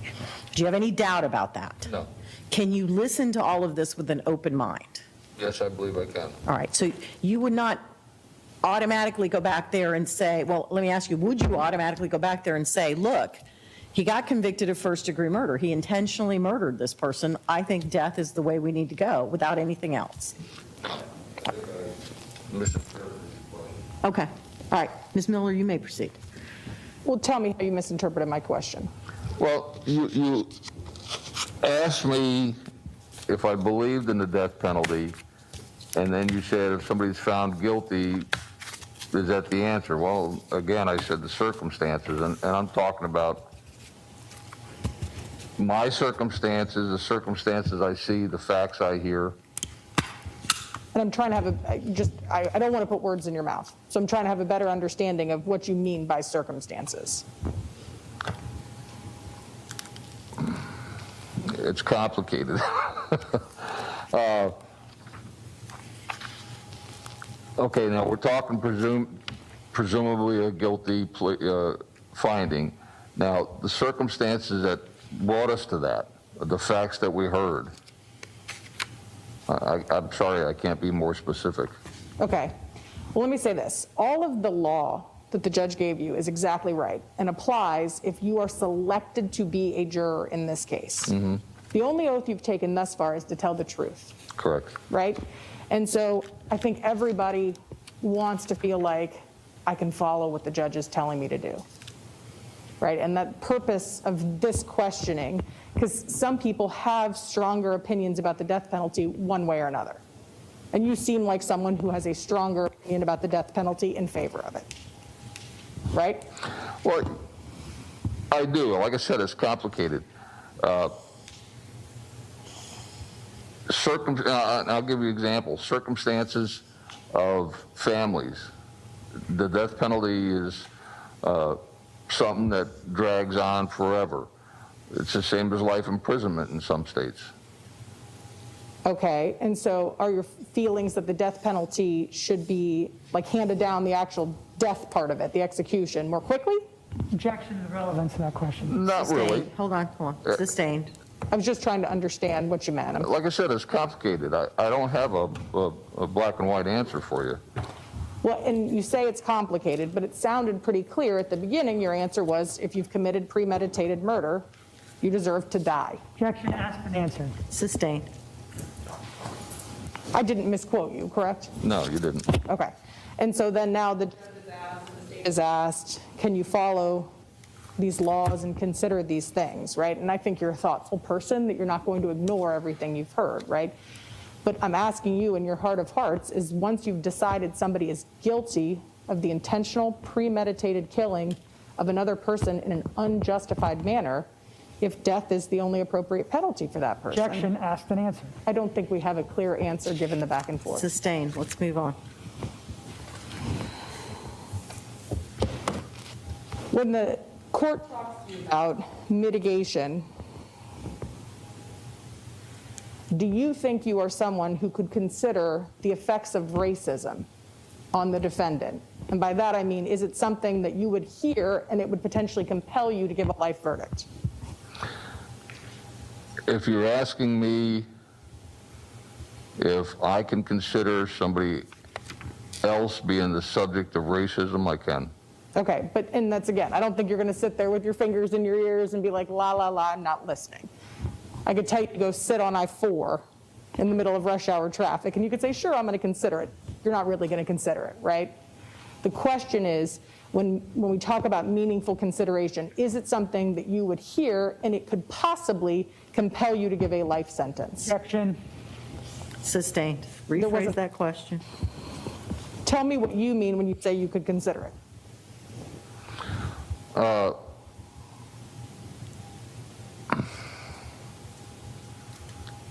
it's easy for people to say, no, I don't, I'm not racist, or I don't see it, but it happens, and I see it. That's, I hear you. But is it something that you would give weight to in some capacity? Objection. Sustained. There wasn't a ground for the objection. Yes, there is. I know exactly what it is. Sustained. Rephrase the question. When you say you believe it happens, tell me how that translates to, I would give that meaningful consideration. Objection. Asking for weight. I'm not. Sustained. What do you mean or do you understand my question to mean when I say, could you give this meaningful consideration? you're asking me if I can understand and accept the fact that racism plays a part in what happens? And have some role in the verdict you reach? Correct. And do you think that it would? Well, like I said, I see it, I understand it. I don't have blinders on. Okay. How about the defendant having a tough childhood or tough background? I would accept any fact or nugget of information in making a decision. In making what decision? Any decision. You're asking me like you want my answer now. I can't give you an answer. I mean, like I said earlier, you see TV or you read the internet, that's not fact. True, I 100% agree with you, right? And it's tough because this is my only opportunity to speak with you, right? We may not even get to the second part of the trial in Mr. Loyd's case, excuse me, right? You may not believe the state's proven him guilty. Correct. Right? But the law requires that we have this conversation now because there's no other time if we get there. Right? And so I'm not asking you to render a verdict. I'm asking you to tell me what your feelings are, what your heart of heart is. Okay. Like I said, I would take every nugget of information with an open mind. I mean, that's how you have to determine the facts. And you would agree that it would be unlikely for 12 people to come to the same conclusion about all of this. Objection, Absolutely. relevance. Sustained. If you are selected to be a juror, right, and you're in the deliberation room, sometimes things get contentious. People feel strongly. And you would not bully or badger anybody into changing their opinion just to agree with you, correct? No. And you're not going to allow anybody else to do that. No, not to me, no. May I have a moment, Your Honor? You may.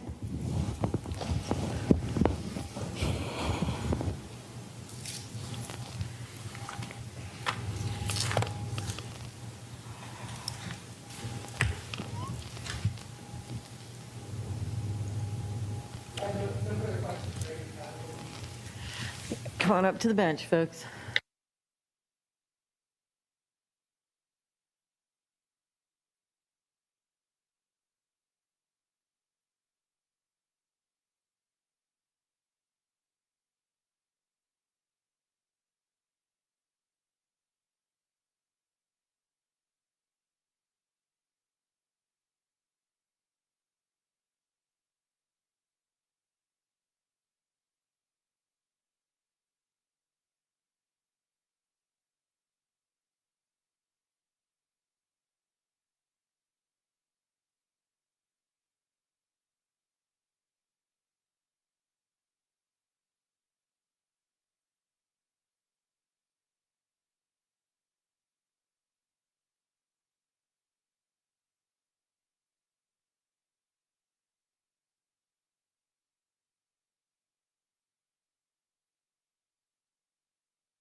All right, sir. Sorry about that. I'm waiting. I said, all right, sir, sorry about that, while you were not sitting down. All right, sir, we're going to send you through for a final round of questioning. This is the final round of questioning, and at that point, we're going to pick the jury. So a couple of things are going to happen. Number one, I'm changing your color to purple. As I told you, we use the colors to call jurors in. So you're now listening for the purple group. Don't expect a call before Wednesday at the earliest, and potentially next week. I don't have enough people to call you all back in right now. Secondly, the jury would be sequestered that same day that we chose them, so you'll need to have packed a suitcase and brought it with you to the courthouse. Leave it in your car. If you need it, we'll go get it. If you don't need it, it'll be in your car. We're giving you a package with a slip which gives you the number to call, and we're also giving you a jury sequestration package which gives you a lot more information about being sequestered and gives you a list of things we suggest you bring with you. Do you have any questions? No, ma'am. All right, thank you so much for your time today. You have a great day. You're excused for now. She needs that from you.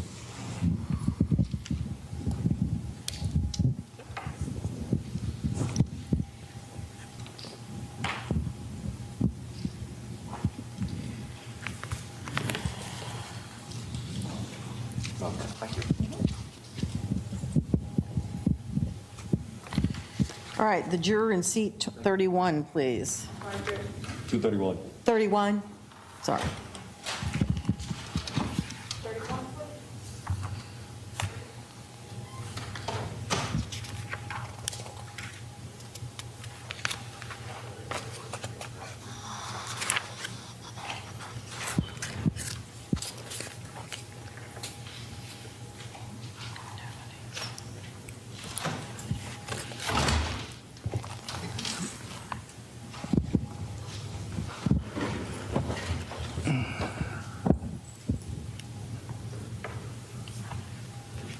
Good morning.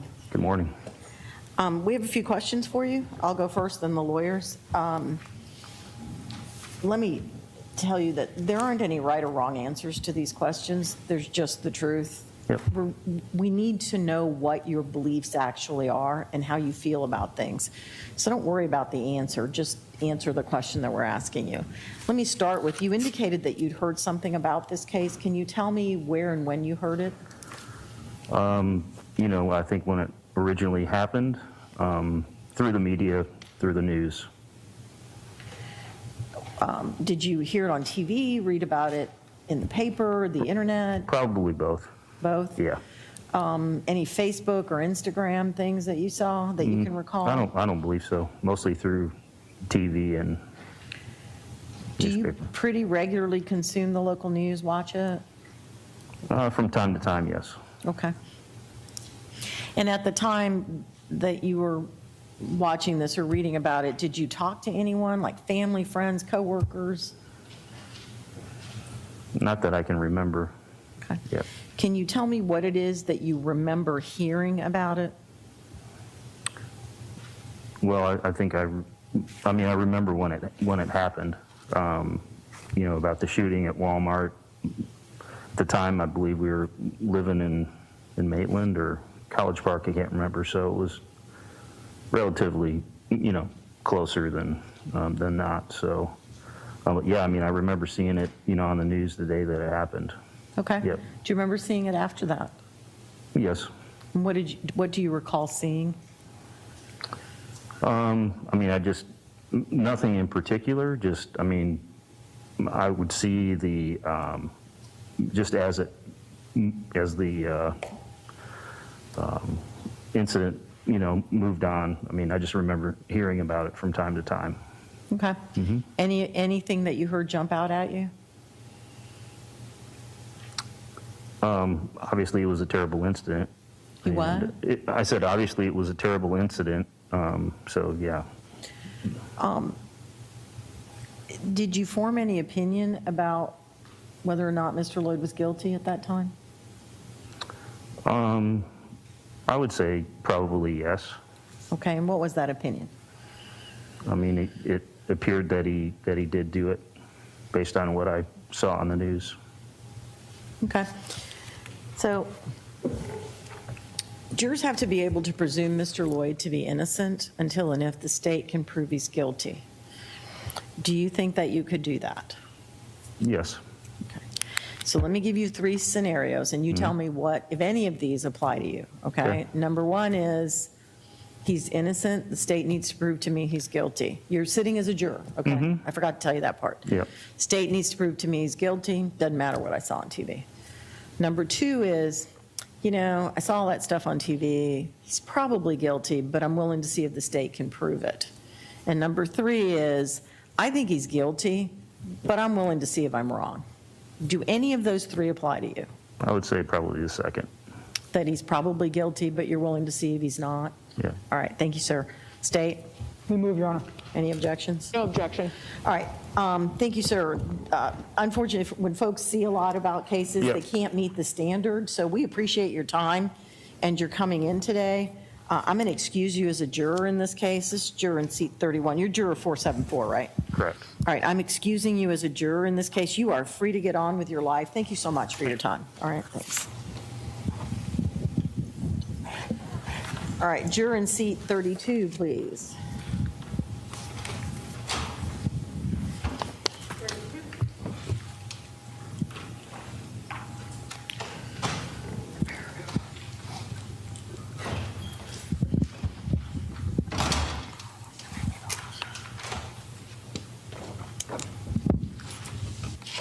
Good morning, sir. How are you? Fine. Are you juror 167? Yes, ma'am. All right, I'm going to be asking you some questions, and then the attorneys get a chance to ask you questions. It's very important that you just answer the question truthfully and fully. Don't worry about what the answer is. We're not actually, there aren't any right or wrong answers. We're not actually looking for a specific answer. We just really need to know what you think and what you believe, okay? Okay. You indicated to me that you had heard something about this case. Can you tell me what you heard?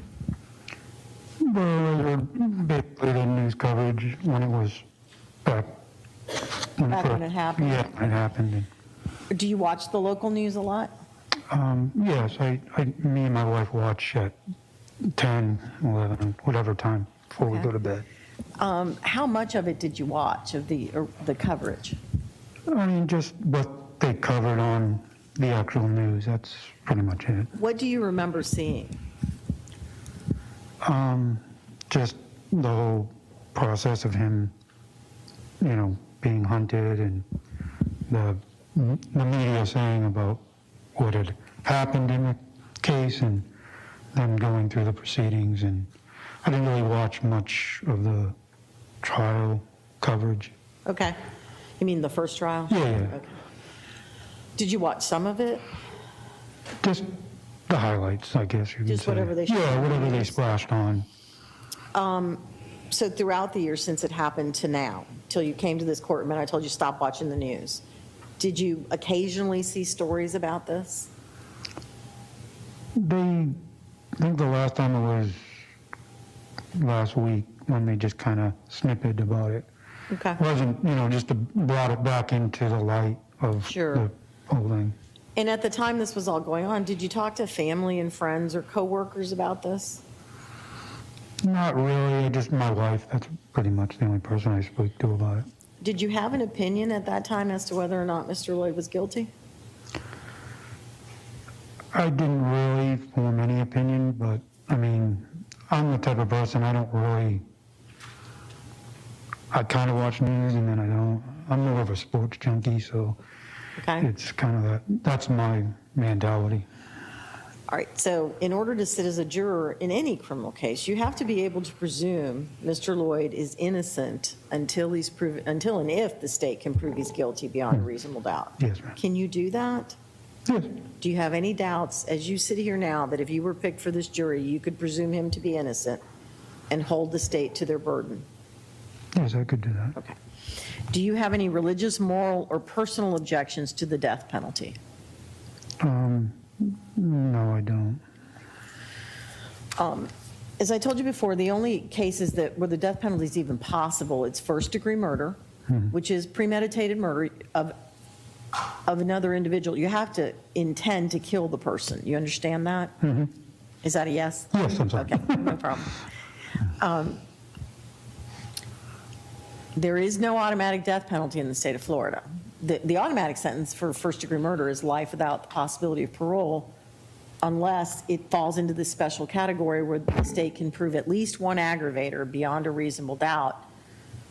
Then death becomes a possibility. You follow me so far? Yes, I do. Okay. So a couple of questions for you. Is there any, well, this case involves a law enforcement officer. So is there anything about that that would cause you to automatically vote for death if Mr. Loyd was convicted of first-degree murder? No, it wouldn't. Is there any type of case, not a specific case, but type of case where you believe that death should be the automatic sentence if someone is convicted of first-degree murder? No, I don't. You heard me describe the process of what you have to do. Go back, listen to the aggravators, listen to the mitigators. Unless the state proves at least one aggravator beyond a reasonable doubt, you can't even consider death. You understand that? Yes. But assuming that had happened and the defense has presented their mitigators, number one, can you sit in this courtroom and listen to all of that with an open mind for both sides? Yes, I can. All right. And then can you go back in that jury room and weigh aggravators and mitigators? And by weighing, I mean each juror gets to assign whatever importance they believe, for you personally, whatever importance that aggravator or that mitigator has. You have to weigh all of that. And at the end, you have to come to a decision as to whether or not you believe life or death is the appropriate sentence.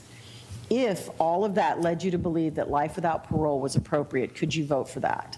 Yes, I could. And if all of that led you to believe that death was the appropriate sentence, could you vote for that? Yes, I could. All right. Moving on to the insanity defense. You heard me tell you, Mr. Loyd's raised the defense of not guilty by reason of insanity. This is in the guilt phase when you're trying to decide whether or not he's guilty of the charges. All right. And the burden, this is the only time in the guilt phase, the burden's on the defense to prove this. The state doesn't have to prove it. The defense does by clear and convincing evidence. So if at the end of the guilt phase you felt that they had proved it, could you return a verdict of not guilty by reason of insanity? Yes, I could if that was the case. And last question. You heard me tell you that he's been convicted of the murder of Miss Dixon and her unborn child and sentenced to life without parole. You can't use that to decide whether or not he's guilty of these charges. It's a different case. You understand that? Yes, I do. Do you believe that you would be able to put that completely out of your mind in the guilt phase and determine whether or not he's guilty of these charges based solely on what you hear in this courtroom? Yes, I could. All right. Thank you, sir. I don't have any other questions for you, but I'm going to turn it over to the state. Mr. Williams, you may inquire. Thank you, Your Honor. Good morning, sir. Good morning. So I want to go back to your watching the news. Did you see any of the news coverage about when Mr. Loyd was eventually arrested for the murder of Lieutenant Clayton? Yes, I did. All right, what did you see about that? Pretty much when the whole thing started, from them showing her and him in the Walmart, I guess, so to Okay. speak, and the chase after, that he had fled, and then kind of that was about where it left off. Did you see any video from the night where he was apprehended or arrested? I did see where he was arrested and they showed him in court being arraigned, Okay. and, What about specifically from the night where law enforcement found where he was and arrested him? Did you see any video from that helicopter footage? Yeah, a little bit, not a lot. What do you remember being depicted in the helicopter footage?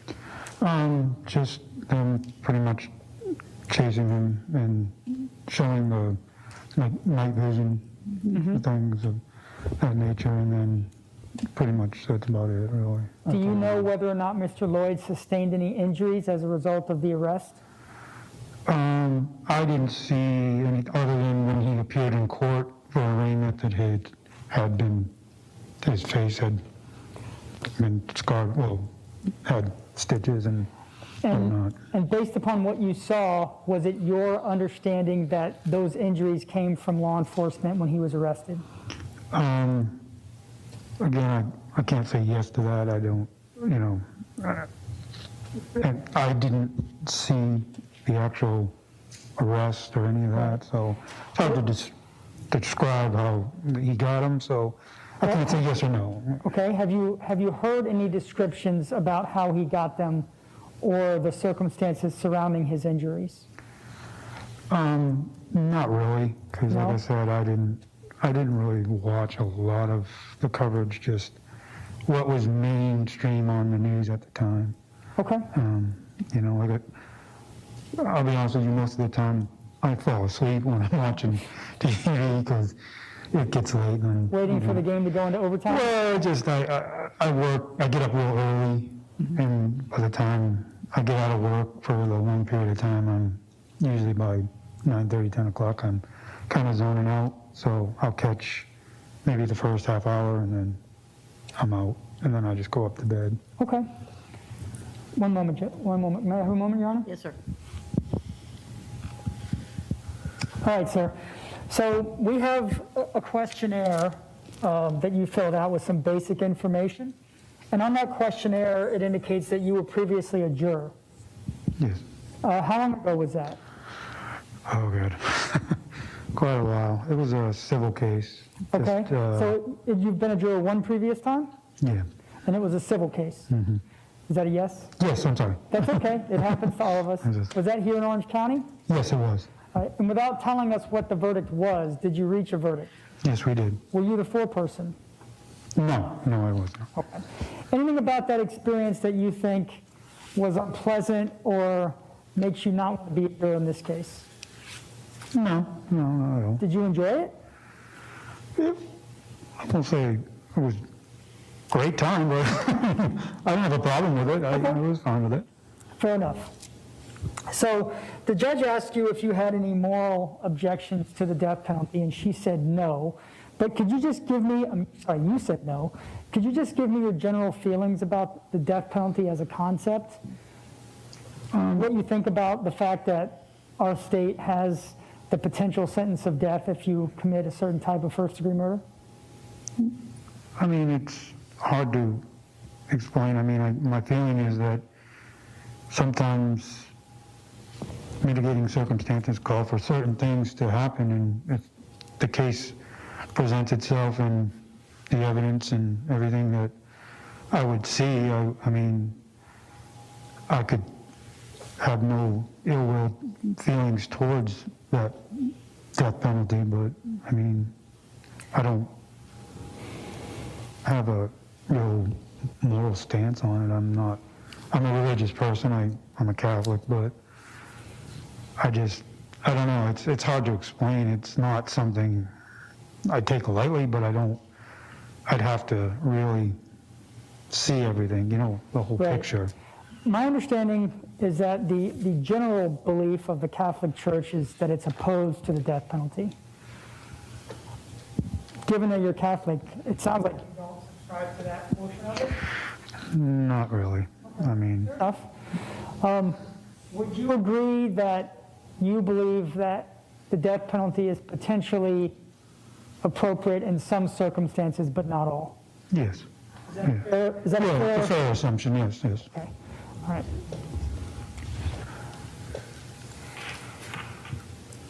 You also indicated on your questionnaire that you have close friends or are related to members of law enforcement? Yes, I mean, I play softball, so I'm around a lot of guys that are law enforcement. My Monday night team, two of the guys that I play with, they're law enforcement. Okay. So do you know what agency they work for? I believe one works for Orange County. I'm not 100% sure. I just kind of started playing with these guys. It's kind of a core of guys that I know, and the guys that are the two law enforcement. I've seen them. I play against them in what we call a half-century softball tournaments. Based on your age? Yeah. Okay. Just making sure. No, it's 50 and over tournaments that we play all over the state of Florida. Okay. Well, you've obviously been told that the victim in this case is a law enforcement officer. Yes. Anything about your relationship or playing softball with those two officers or your thoughts on law enforcement generally that you think would prevent you from being fair and impartial in this case, given that the victim is a law enforcement officer? No, I mean, I appreciate and respect law enforcement and all that they do and what they have to go through. But I don't think it would sway any decision whether that's the fact. I look at it as a person, not whether they're wearing a uniform or not. Okay, understood. So, if and only if Mr. Loyd is convicted of first-degree murder, then your next role as a potential juror would be to render a verdict on what the actual sentence should be. Does that make sense? Yes. And I'm talking about the second phase now that the judge had described. Yes. Did what she described to you make sense to you?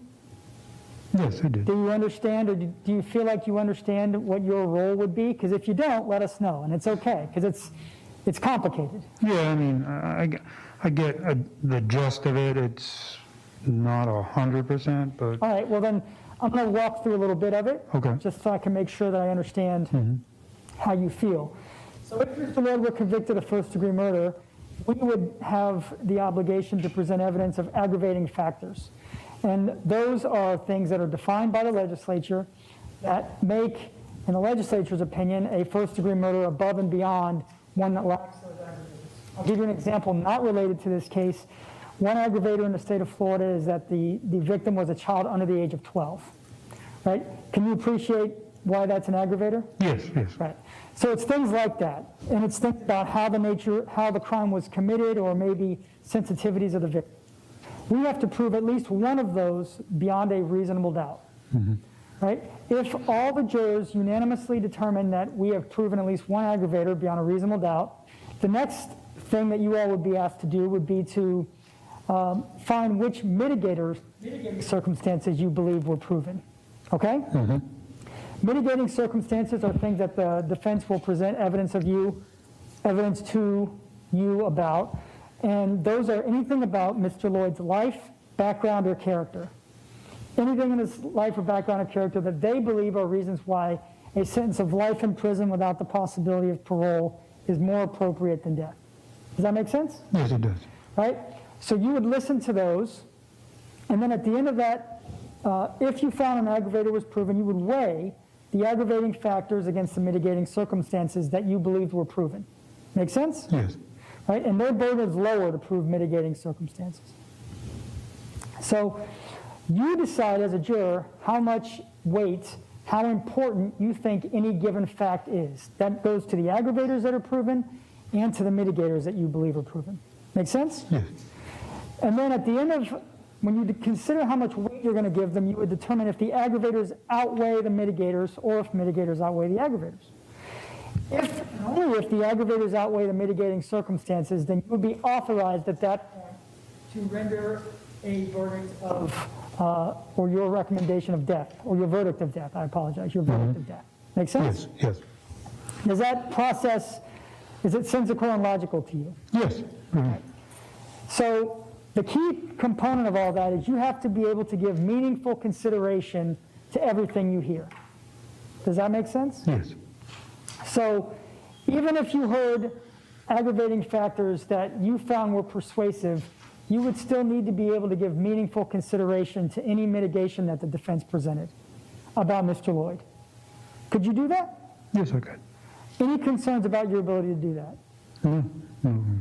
Would you be open to doing that before rendering any decision in the case as to the sentence? No, I can. Yeah, I can do that. If you believed that, well, I'm backing up a moment, understanding that you would need to give the mitigating circumstances consideration, even if a first-degree murder has been proven. In other words, that an individual murdered and killed someone else, they did it, they premeditated, they wanted to do it, there was no defense. Even in those circumstances, you would need to consider the mitigating circumstances. Are you sure you could do that?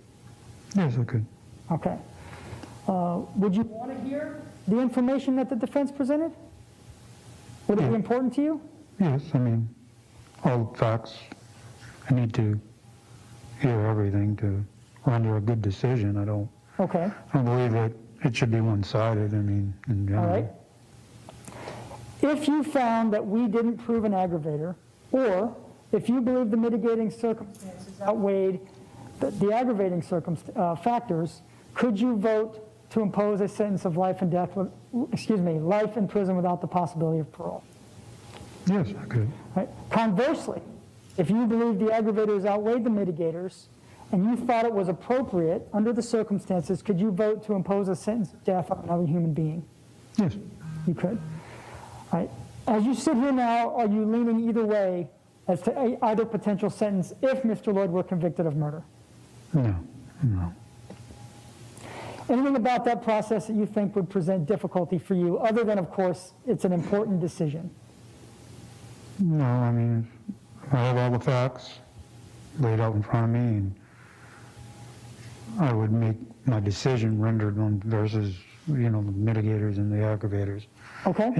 It's just something that I believe that everybody deserves, A fair share. fair trial. Yes, sir. Because in my mind, I think you put yourself in somebody else's shoes, even though you don't know what circumstances create certain things, but give the benefit of the doubt for everything. I'm kind of that person, I believe in.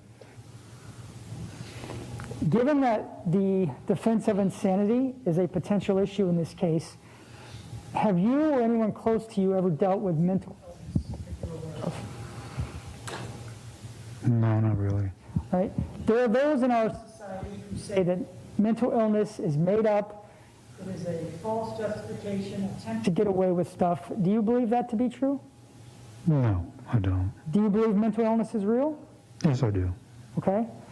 Would you be open to considering a not guilty by reason of insanity defense if it were proven to you by the defense? If the evidence would, yes, I could. Okay. I don't have any other questions, sir. Thank you, Your Honor. Thank you, Mr. Williams. You may remain quiet.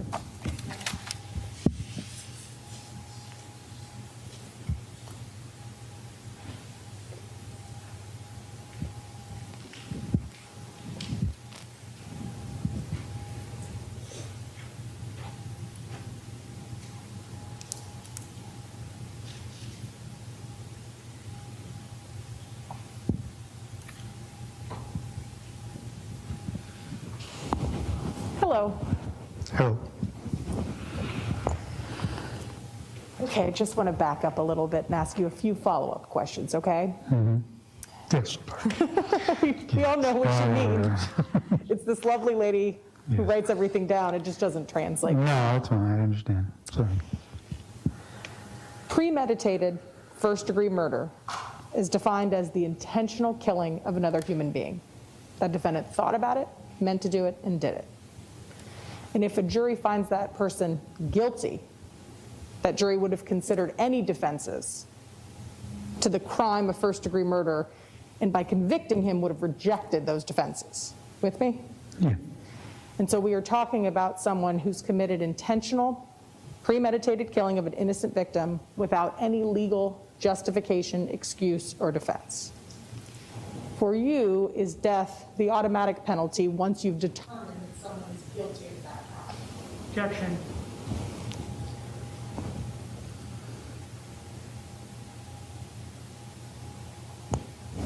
Rephrase. Do you understand? I'm going to overrule. He can answer that question. Sorry, you can, should we back up? Yes, You can answer that one, but the general question is, I'm trying to make sure we're on the same page as to what first-degree murder is, right? So it's the intentional premeditated killing of an innocent victim without legal justification, excuse, or defense. So is death, for you, the automatic penalty for someone once you've made the decision he or she is guilty of that crime? No. Why not?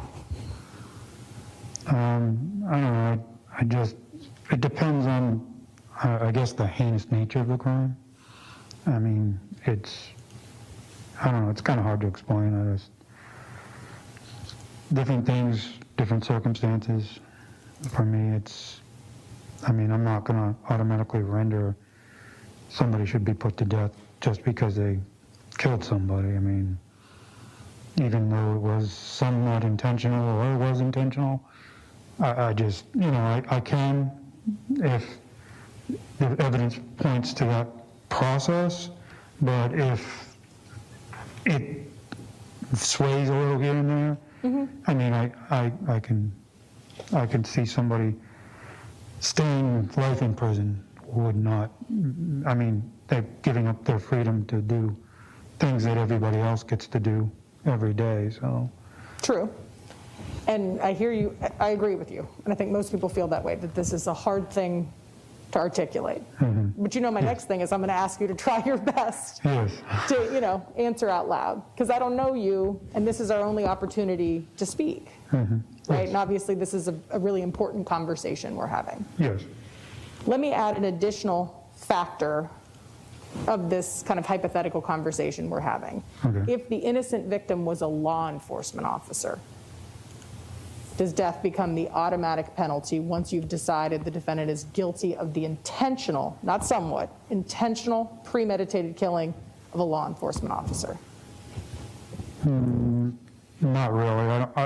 I just, like I said earlier, it's a human being to me. It's whether they're wearing a uniform or not, everybody's entitled to, you know, life. You know, Sure. it could be you, me, anybody. The uniform is not a factor for me. I mean, I see people all the time. My brother served in the, you know, the armed forces, and it's, you know, things happen. It's, everybody has a job, everybody does what they do. Like I said, I respect law enforcement, love them to death. These guys do, and men and women do a great job for us. But at the end of the day, everybody puts their pants on one leg at a time, so.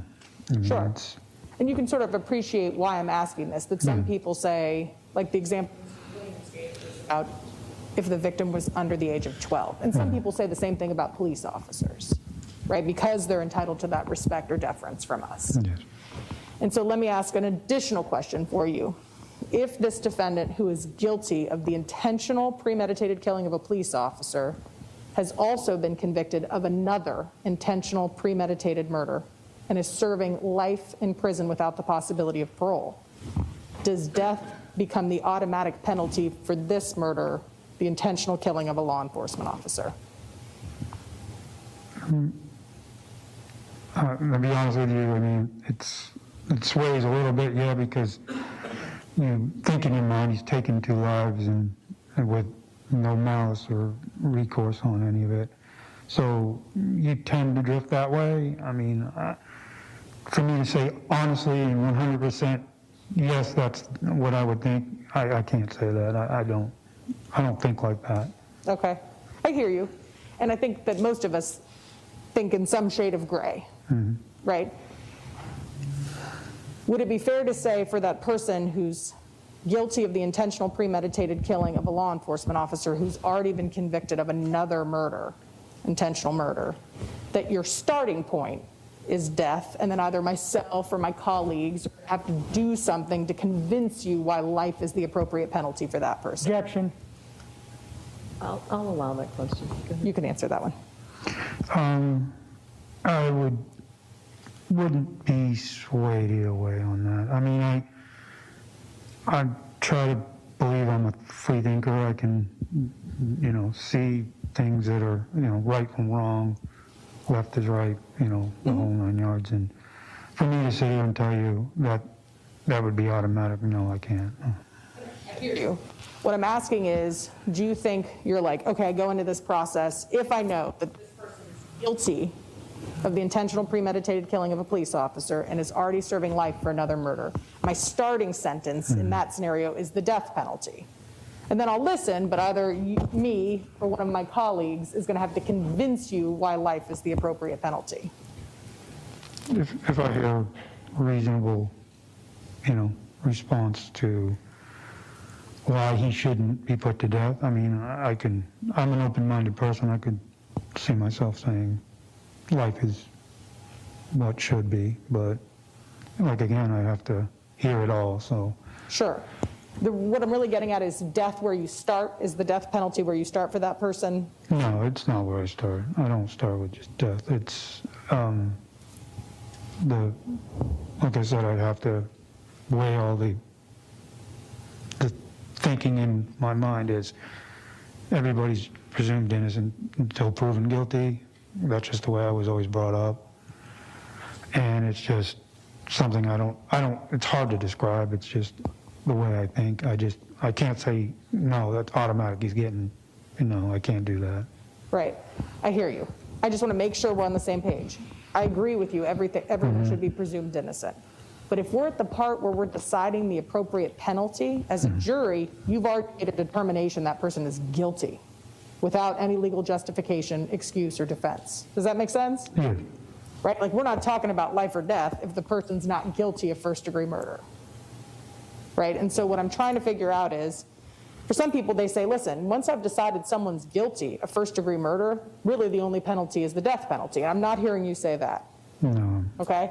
But we've now added that the victim, the innocent victim of the intentional killing, is a law enforcement officer, and this defendant is serving a life sentence for another murder. And so I'm trying to figure out if we're in the second part, if your starting penalty is the death penalty for that person under those circumstances. Objection asked and answered.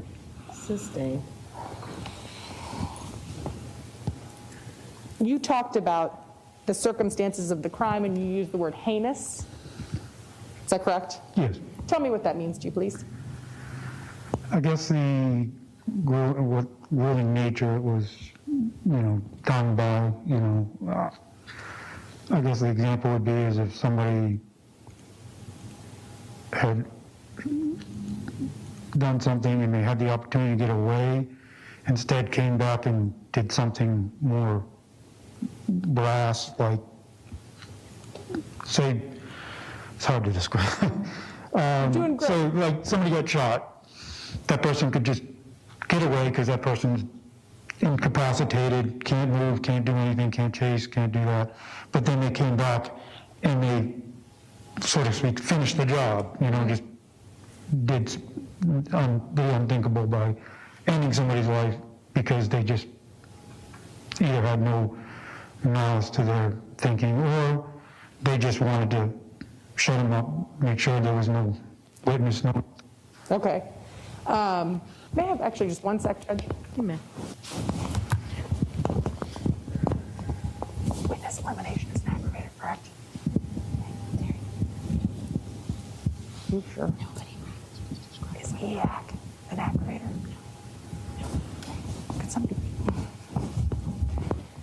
In the scenario you just described, would death be the only penalty really at that point?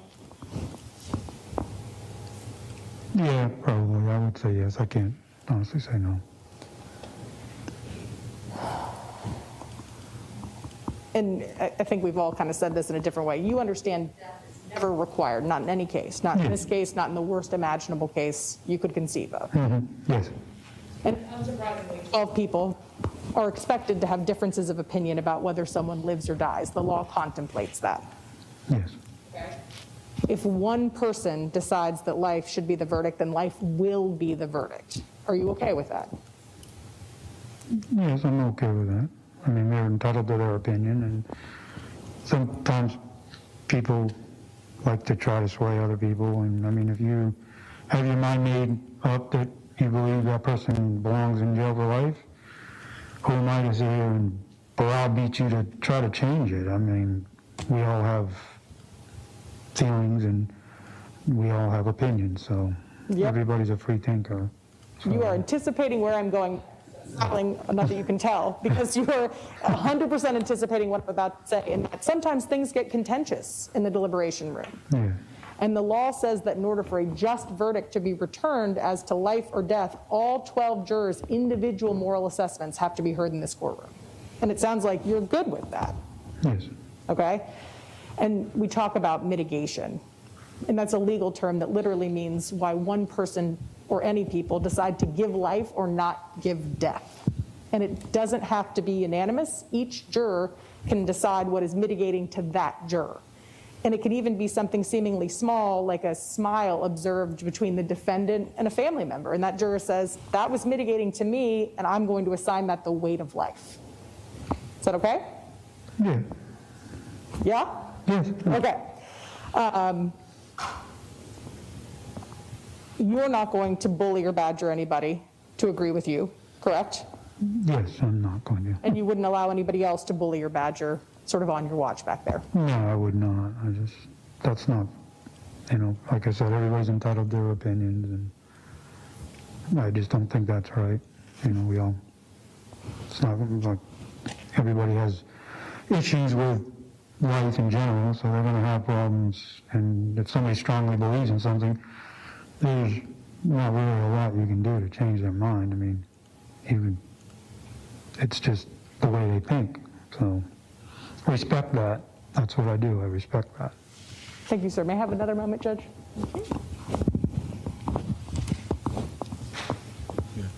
I have no further questions. I do have a motion.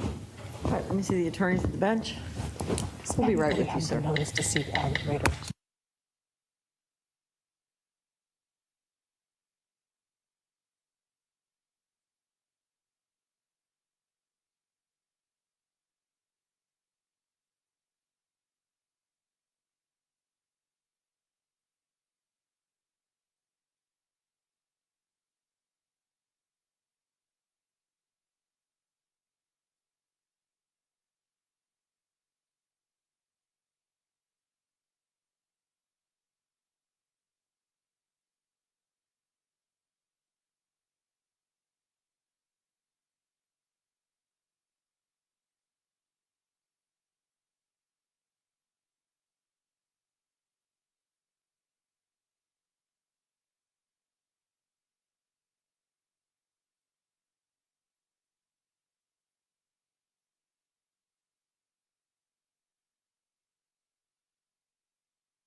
You're supposed to tell me. All right, sir, are you ready? We appreciate the time and attention that you've given us. You've been really great this morning. I'm going to excuse you as a juror in this case. You're free to get on with your life. Thank you very much. Thank Your panel. Juror in seat 33, please.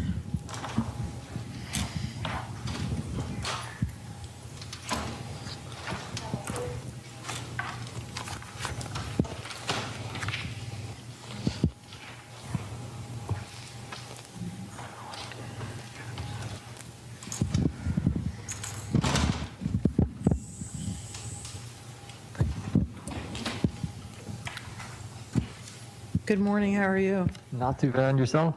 I'm doing okay. We're going to ask you a few questions. There aren't any right answers to these questions or wrong answers. What we need to know is what you actually believe, what you actually think. So please just answer the question openly and honestly, and don't worry about what the answer is, okay? Okay. I'm going to start, and then the attorneys may have some questions for you. Let me start with, you indicated that you had some knowledge of this case, is that correct? I remember the case from a little bit ago, but I didn't know any specifics until you brung it up again. It kind of rung a bell there. Okay, so what do you remember about what you heard? Not what I told you, but what you heard. I remember that it was a murder case, but like I said, it was very vague. I didn't remember much. Do you watch a lot of local news? Almost none. Where do you normally get your news from? Social media? Social media? Did you read anything on social media about this case? Never. Okay. Based on what you heard, did you form any opinion as to whether or not Mr. Loyd was guilty? No. Do you have any personal, moral, or religious objections to the death penalty? I do not. Are you a person who believes that if someone is convicted of first-degree murder, intentionally killing another person, that that person should automatically be sentenced to death?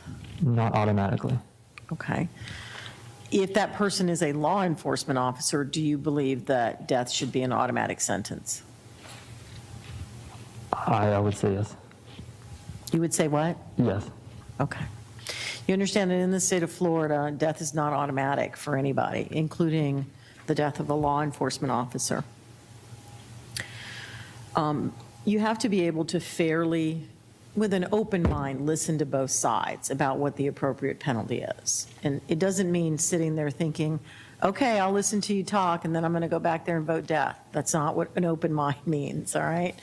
And like I said, just be honest with us. Do you think that you could, if there was a conviction for first-degree murder in this case, it would be of a law enforcement officer? So do you believe that you would be able to listen to the defense's mitigation with an open mind, or would you be thinking he needs to be sentenced to death?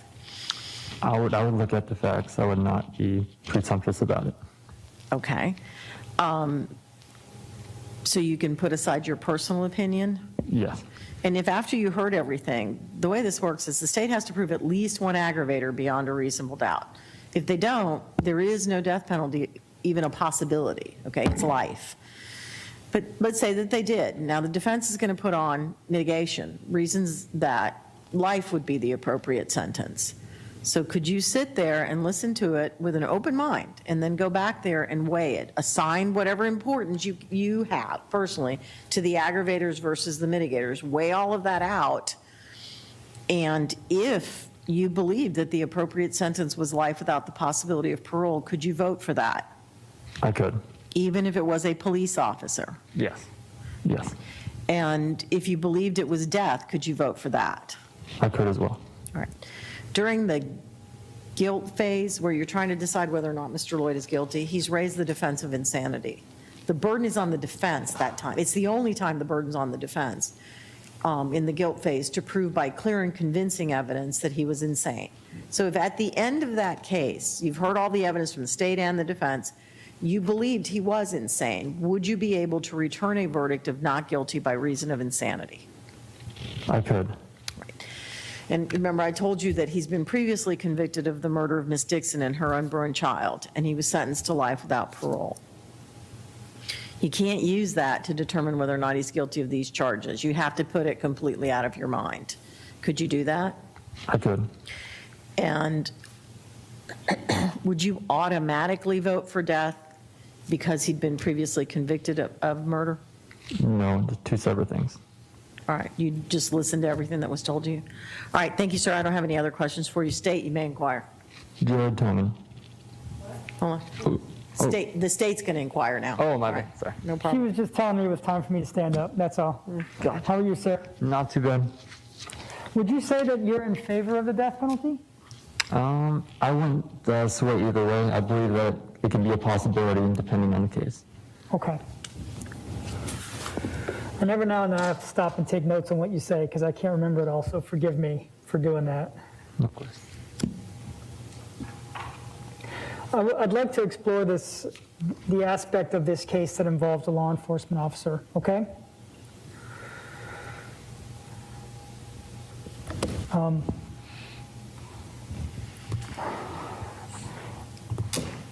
Going back to what the judge first described, because we're going to mostly talk about what your views are as to what a sentence should be. So to remind you, that phase 2 of this proceeding would only begin if the jury unanimously convicted Mr. Loyd of first-degree murder, right? Yes. And I'm not trying to talk down to you. I want to make sure that you understand the process and your role in it. So if that were to happen in Florida, there's only 2 potential penalties for first-degree murder: life without parole or a sentence of death. Make sense? Yes. So in order for a sentence of death to be a possibility, to use your words, certain steps have to be taken and facts found. The first thing that would have to be done is we would have to present evidence of aggravating factors to you. And those are things like involve the circumstances of the crime, potential sensitivities of the victim, or things about Mr. Loyd's background even, that our legislature has said make this particular first-degree murder above and beyond one that lacks those aggravators. And that's what makes it eligible. By way of example, One of the aggravators in Florida is that the victim was a child under 12. Right? Our legislature has said if that is the case and the state proves it beyond a reasonable doubt, then that is an aggravating factor that could potentially warrant a sentence of death. Does that make sense? Yes, it does. So if and only if the jurors unanimously made a finding that at least one aggravator was proven beyond a reasonable doubt, then the defense would present evidence of mitigating circumstances, and that's anything about Mr. Loyd's life, background, or experience that are reasons they believe Mr. Loyd should not receive a sentence of death and that life without parole is appropriate. It could be something like he experienced racism during his life. Make sense? Yes. And you would be obligated to listen to those mitigating circumstances before making a decision on the ultimate decision of what the sentence should be. My first question for you is, do you think you could withhold judgment and give meaningful consideration to those mitigating circumstances before reaching a decision? I definitely could. Would it be important for you to give that information, or would it to listen to that information, or do you think it wouldn't be that important? I think, and I is definitely helpful. And why would it be helpful to you? Because just going off of the mitigation and the other Aggravation. one, and aggravation, if you just went off the aggravation, you wouldn't know, it wouldn't be too black and white. You wouldn't be more in depth. Okay, so more in depth, you'd want to hear more information from both sides. Yes. Okay. So now I told you I wanted to ask you about the law enforcement aspect, and it took me a while to get there. But do you have some, I'm going to use the word sensitivity or certain respect for law enforcement? Is that what was driving your earlier decision? I do. Okay. So I want you to imagine a circumstance where you heard not only that the victim was a law enforcement officer, but that the defendant stood over her and shot her intentionally multiple times, purposely to end her life because she's a law enforcement officer.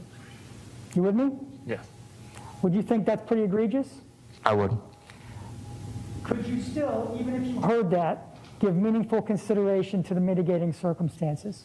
Or would those set of circumstances inflame you to the point where death would be automatic for you?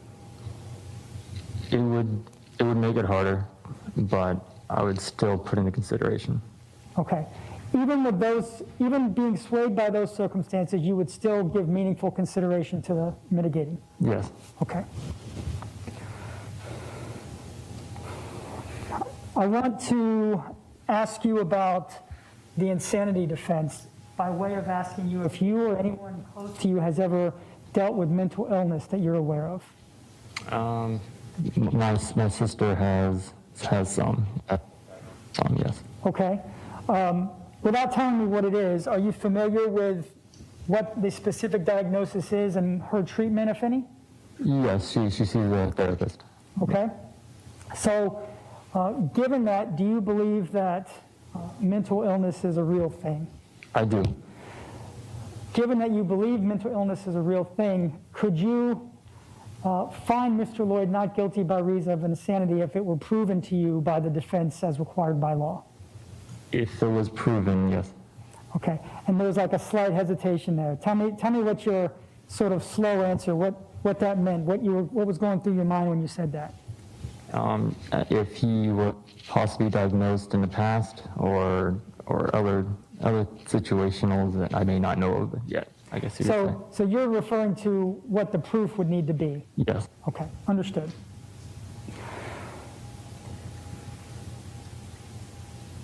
Can you think of any set of circumstances that could be proven to you? In fact, the judge even asked you if it were proven to you not only that the victim was a law enforcement officer who was shot while on the ground, but that Mr. Loyd had been convicted of a prior murder, would you still be able to give meaningful consideration to any mitigation you heard? I would. That's all I have, Judge. Thank you. Thank you, sir. You may inquire, Mr.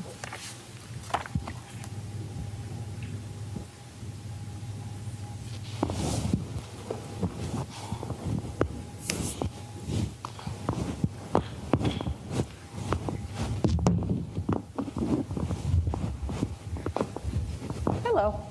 Hello.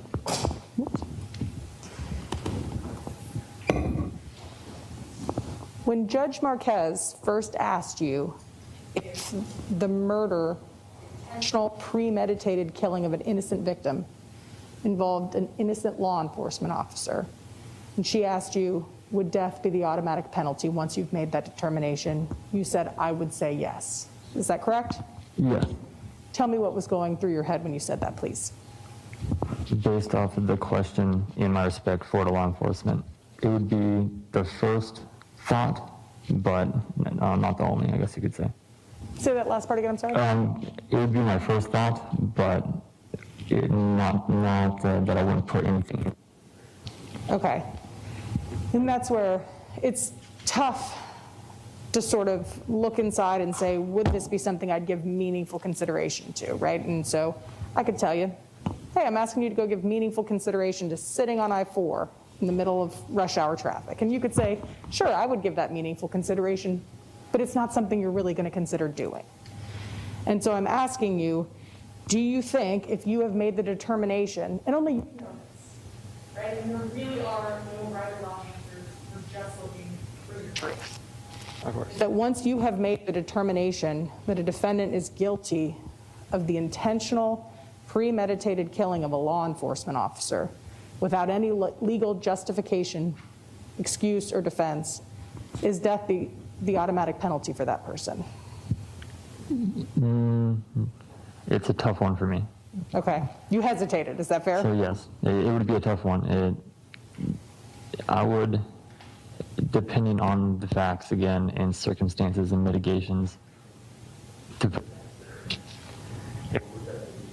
consideration though. Would it be fair to say your starting point for somebody who is guilty of the intentional premeditated killing of a law enforcement officer is the death penalty? Yeah. And then either myself or a colleague is going to have to convince you as to why life would be a consideration. Yes, exactly. Let me see Okay. the attorneys at the bench, please.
All right, sir, we appreciate the time and attention and your willingness to serve greatly.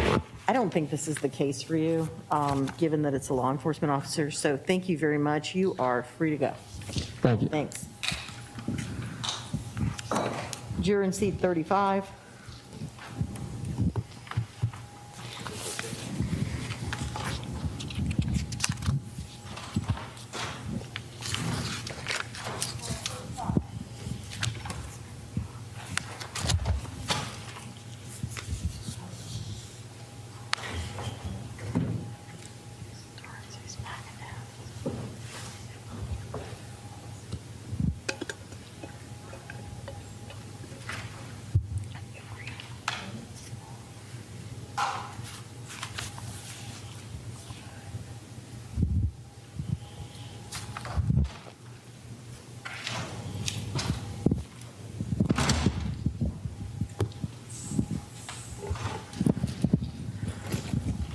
Your Honor. Good morning, how are you? Good morning. At the appropriate time, a conflict with you. Yes, sir. Go ahead. My wife and I have been pursuing the purchase of a home, and we were notified on Friday that the process of selling the house, it's been in an estate, will happen starting this week. It's going to be an interactive process. There are multiple parties who are interested in the property, and therein lies my conflict. Okay. When you say it's an interactive process, I assume you and your wife are bidding on this house? Yes. And so you're expecting, is it all this week that the bidding is going to go on? This week, potentially next week.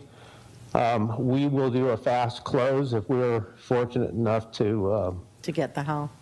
To get the house. So it's the ultimate bad time. All right, do you think you would be distracted by that if you were asked to be a juror in this case, that you'd be sitting there thinking, I really need to be bidding on this house? Yes, and I suspect that we would fail to get the house. Okay. So let me ask you a couple more questions. I appreciate you letting me know this. 70 years old. Oh, are you 70 years old, sir? Yes. You're entitled to be excused if you request it. Would you like to be excused? For this circumstance only. I appreciate that. You're free to go. Thank you very much.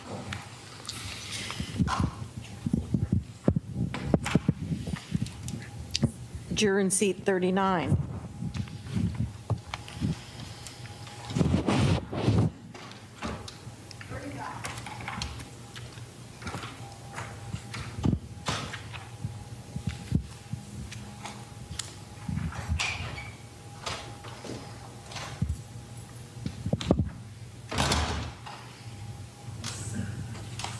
Thank you. Good morning, how are you? Good morning. Good. Good, thank you. We have a few questions for you. Yes, ma'am. There aren't any magic answers. There are no right or wrong answers. We need to know what you actually believe and think. All right, so just be honest with us Yes, in ma'am. answering the question. I'm going to start, and then the lawyers might have some questions for you. Let me start with, you indicated you knew something about this case. How did you hear about the case? When it was on TV.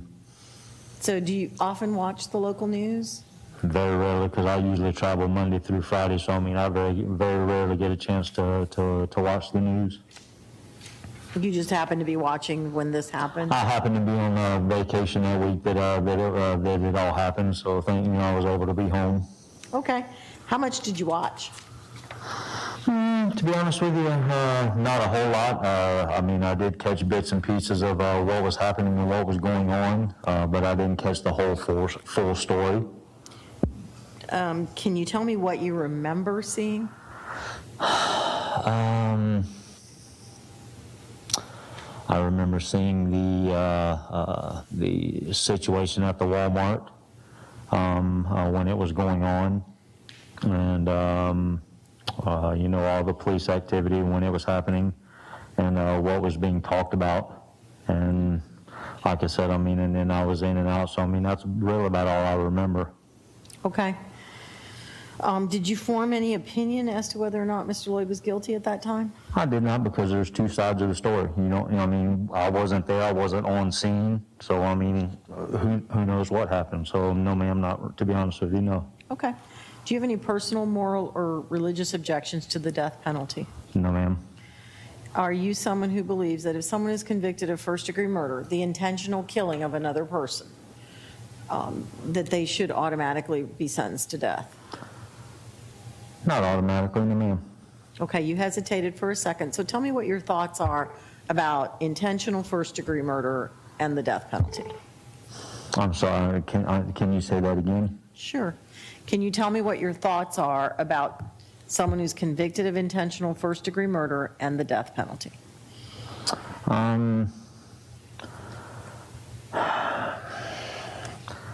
The death penalty, I believe, is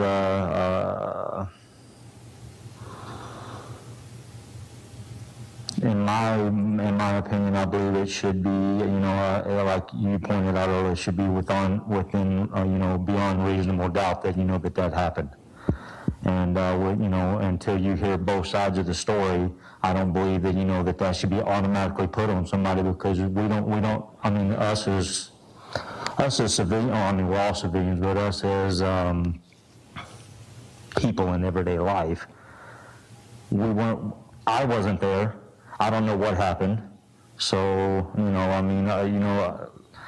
I would like to hear, what both sides of the story has to say about it, and then, come to an opinion after that. Okay, so let me present you with this. In order to even get to a penalty phase where you're considering whether or not you want to vote for life without parole or death, you have to have found that someone committed first-degree murder you have to have made that finding beyond a reasonable doubt.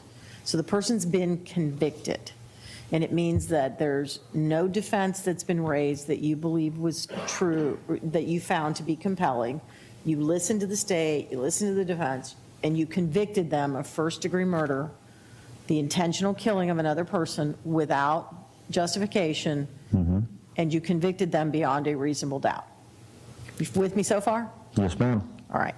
So my question is that for you the point at which you say, okay, now my vote is the death penalty? Yes, ma'am. Okay. Can you, and let me add to that, in this case, it would be of a law enforcement officer. Does that make it more a death penalty case to you, or would you automatically, strike that last question, would you automatically vote for death in the death of a law enforcement officer? No, ma'am. No? Okay. If you were convinced beyond a reasonable doubt that the person was guilty, because it sounds like you're telling me two different things, and that's because this stuff is very convoluted. So you said, if you convict someone of first-degree murder beyond a reasonable doubt, intentionally killing another person without justification, you would vote for death. Is that Yes, ma'am. correct? Yes. All right. Would you even be able to consider life? Yes, ma'am. You could? Yes. All right. Can you explain that to me? Well, because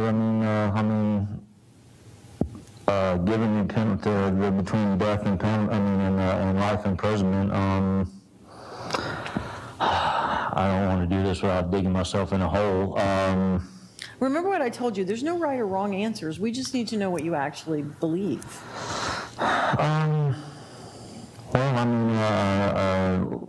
Life imprisonment, you get that opportunity. I don't know how to answer that.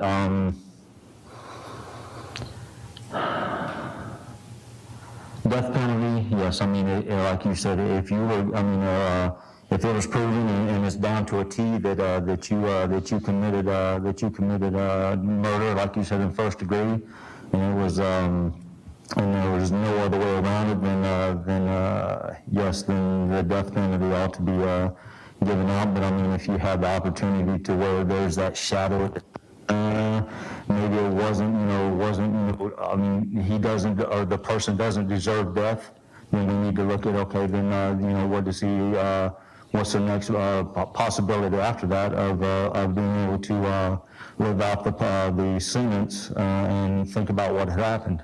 Okay. As I told you, death is not an automatic sentence for convictions on intentional first-degree murder. Even if you intentionally kill a child in the state of Florida, there is no automatic death penalty. Yes, ma'am. There's a penalty phase, and at that penalty phase, you start with the state presents their aggravating factors. They must prove at least one beyond a reasonable doubt for the death penalty to even be a possibility. With me so far? Yes, ma'am. If I lose you, let me know. Okay? No, I'm with you. The defense then presents mitigation. Those are reasons they believe the vote should be for life without the possibility of parole. In order to do your job as a juror, and you have to be able to listen to both with a completely open mind, all right? Yes, ma'am. Meaning you can't sit there with your arms crossed saying, okay, they can talk, but I'm not really listening to this. I'm just waiting until I can get back there and vote for whatever I want to vote for, okay? Yes, ma'am. So once you get back in that jury room, I'll give you some instructions on how to do this, written instructions on the law and how you do this. But basically, as I told you, you're going to weigh those aggravators the state presented and the mitigation that the defense presented. You can assign to each of those aggravators and mitigators whatever importance you personally give them. It's an individual decision for each juror. You might hear a mitigator that you say, that's really important to me. I think that's very compelling and something that I really want to focus on. You might hear an aggravator and go, I'm not interested in that. Or you might say, that's very compelling to me. So in the end, you have to weigh that and make a decision. So in a case when it's the murder of a law enforcement officer, can you weigh those two things out fairly and equally? And if you believed that the sentence should be life without the possibility of parole, could you vote for life without the possibility of parole? Yes, ma'am. And if you believe death was the appropriate sentence, could you vote for death? Yes, ma'am. Would you be automatically going one way or the other before you'd heard anything? No, ma'am, like I I mean, mentioned. once you've heard the evidence, it's different, but before you'd heard anything. All right. The defense of insanity. If Mr. Loyd's raised the defense of insanity, and that is the one time that the defense has a burden in the guilt phase, when you're trying to decide whether someone's guilty or not penalty. It's their burden to prove it by clear and convincing evidence. But let's say it's the end of the case, you've heard all the state's evidence, you've heard the defense's evidence, and you think he was insane at the time this happened. Would you be able to return a verdict of not guilty by reason of insanity? Yes, ma'am. All right. And then lastly, Mr. Loyd has been convicted of the murder of Miss Dixon and her unborn child. She was pregnant at the time, all right? He was sentenced to life without the possibility of parole. You cannot use that to decide he's guilty of these charges. You understand that? Yes, ma'am, I do. That's for later on in the trial. Can you put that out of your mind and hold everyone to their burdens in this case? Yes, ma'am, I can. All right. Thank you, sir. I don't have any other questions for you. Mr. Williams, you may inquire. We don't have any questions, Your Honor. All right, thank you. Defense? Okay, let's see the attorneys at the bench.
Yes, ma'am.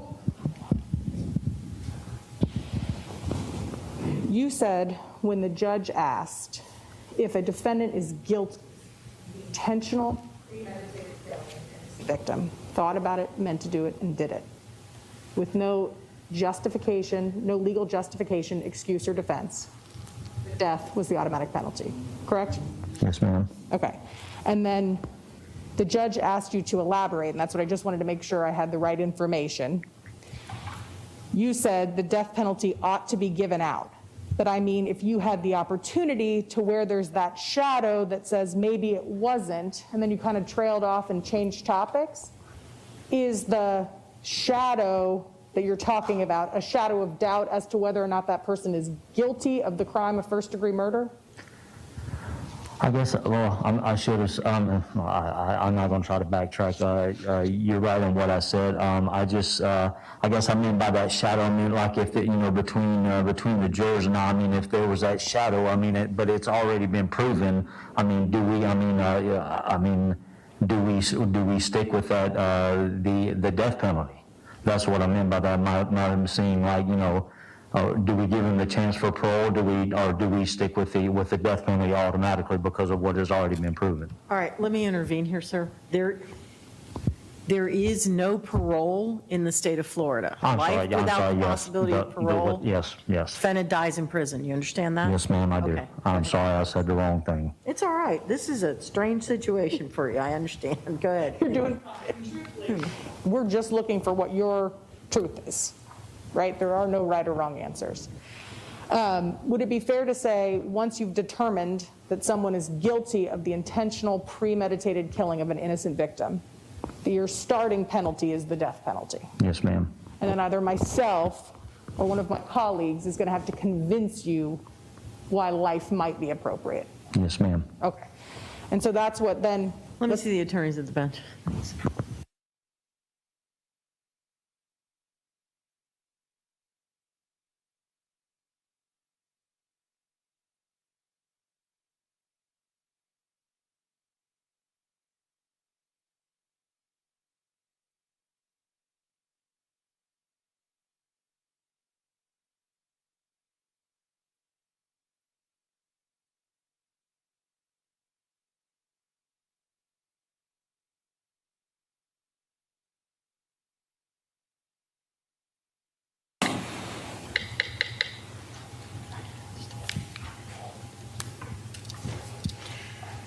All right, sir. I appreciate your willingness to serve and your being here very much. We all do. I don't think this is the case for you for a variety of reasons. So we're going to excuse you from this case with our thanks for being here. You're free to go. Thank you. Thank you.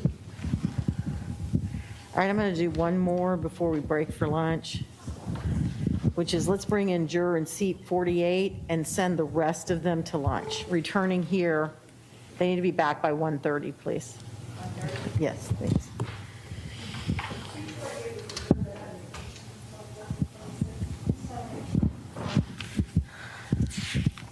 This juror was the one that had the vacation from the 24th to the 26th, is that correct? That's coming in? Yes. Why didn't we, wait, hold her there for a second. Why didn't we excuse her for the vacation? Can anyone remember? We believe we missed it. So can we go ahead and excuse her? And then I can do 49, state? I do have a note that she has a vacation from October 24th to 26th.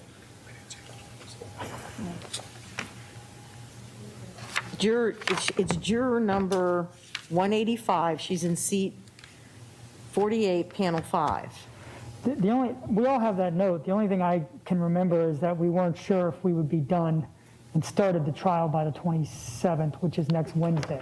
So the 24th to the 26th is Sunday, Monday, Tuesday. But we'll leave that in the court's discretion. She did say that. Well, it's looking, see, I don't know. I think this was the conversation we had. Yeah, and I don't.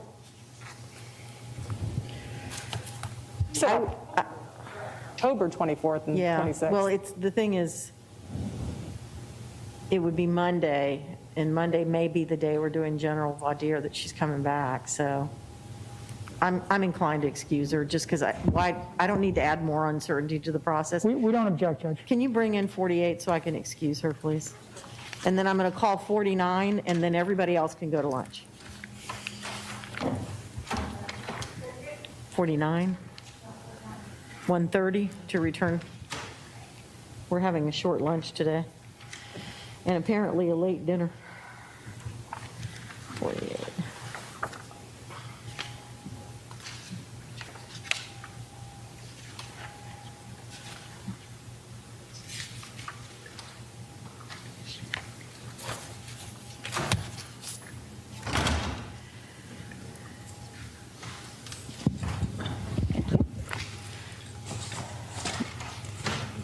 Good morning, ma'am. Well, it's afternoon now, sorry. Did morning. you tell us that you have a vacation October 24th, 25th, and 26th? Yes, that is correct. So you'll be back on the 26th or the 27th? I will be back the night of the 26th, the Tuesday. So I'll be available the 27th. Okay. I also learned that I have a work trip November 1st through the 5th. You don't have to get into that. I'm Okay. sorry, we completely missed your vacation. Oh, I guess it's the number of people we've been talking to. We apologize. You're free to go. okay, Thank you. You're excused.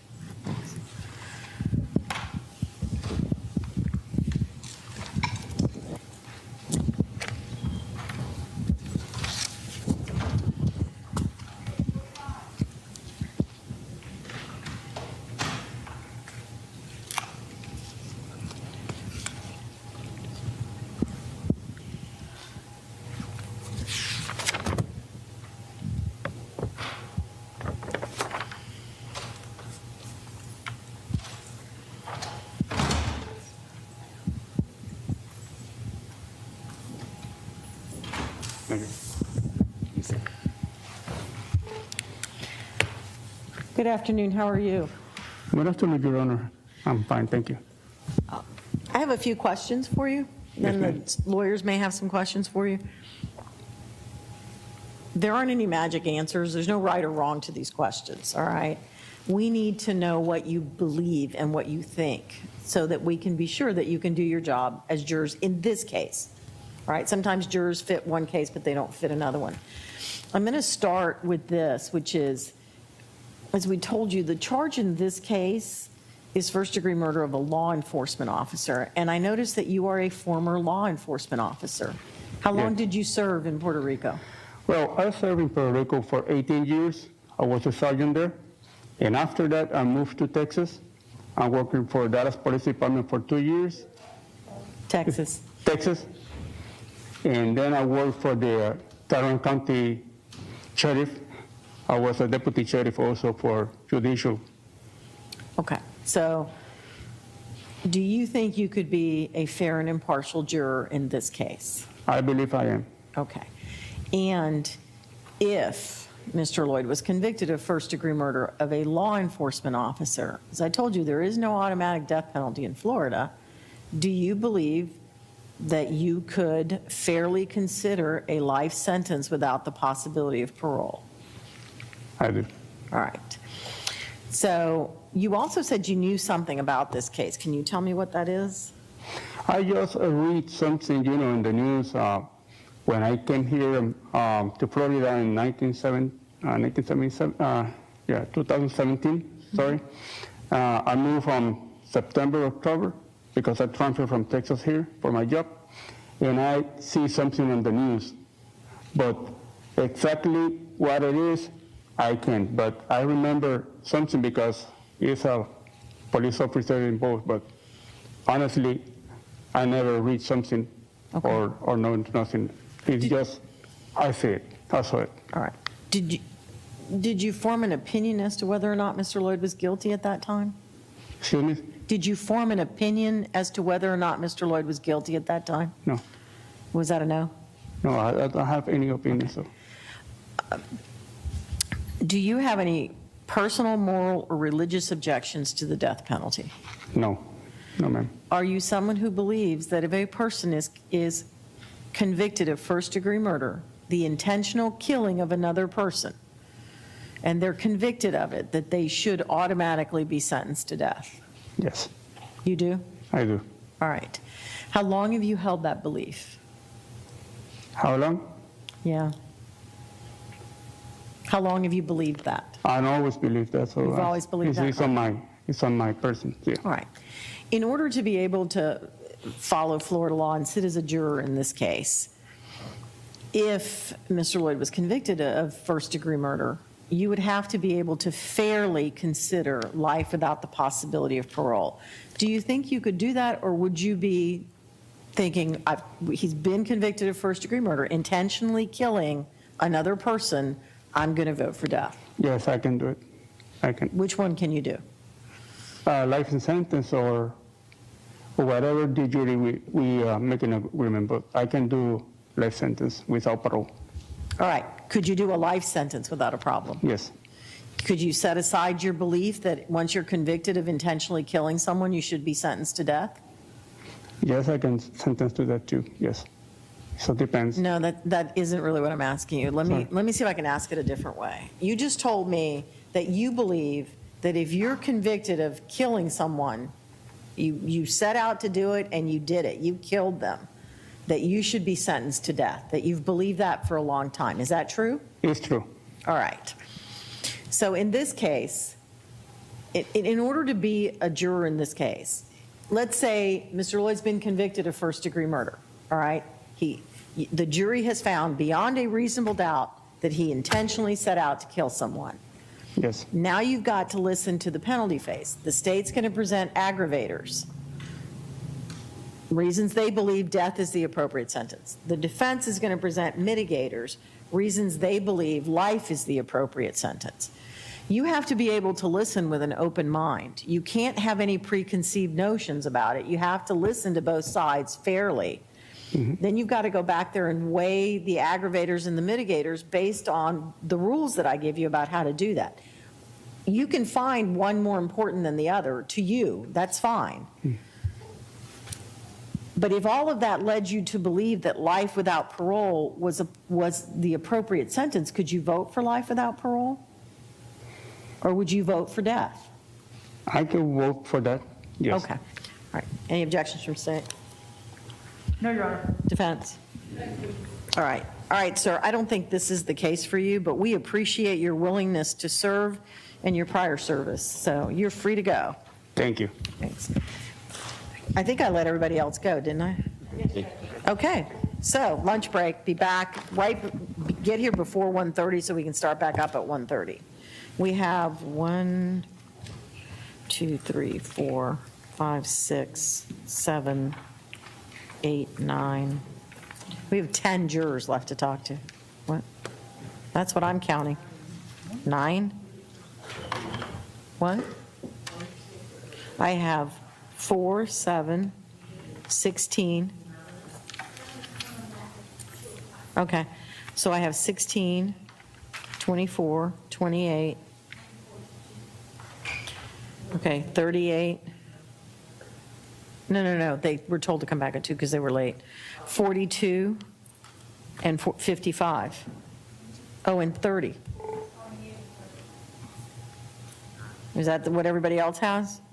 Left from this panel is 4, 7, 16, 24, which is coming back at 2.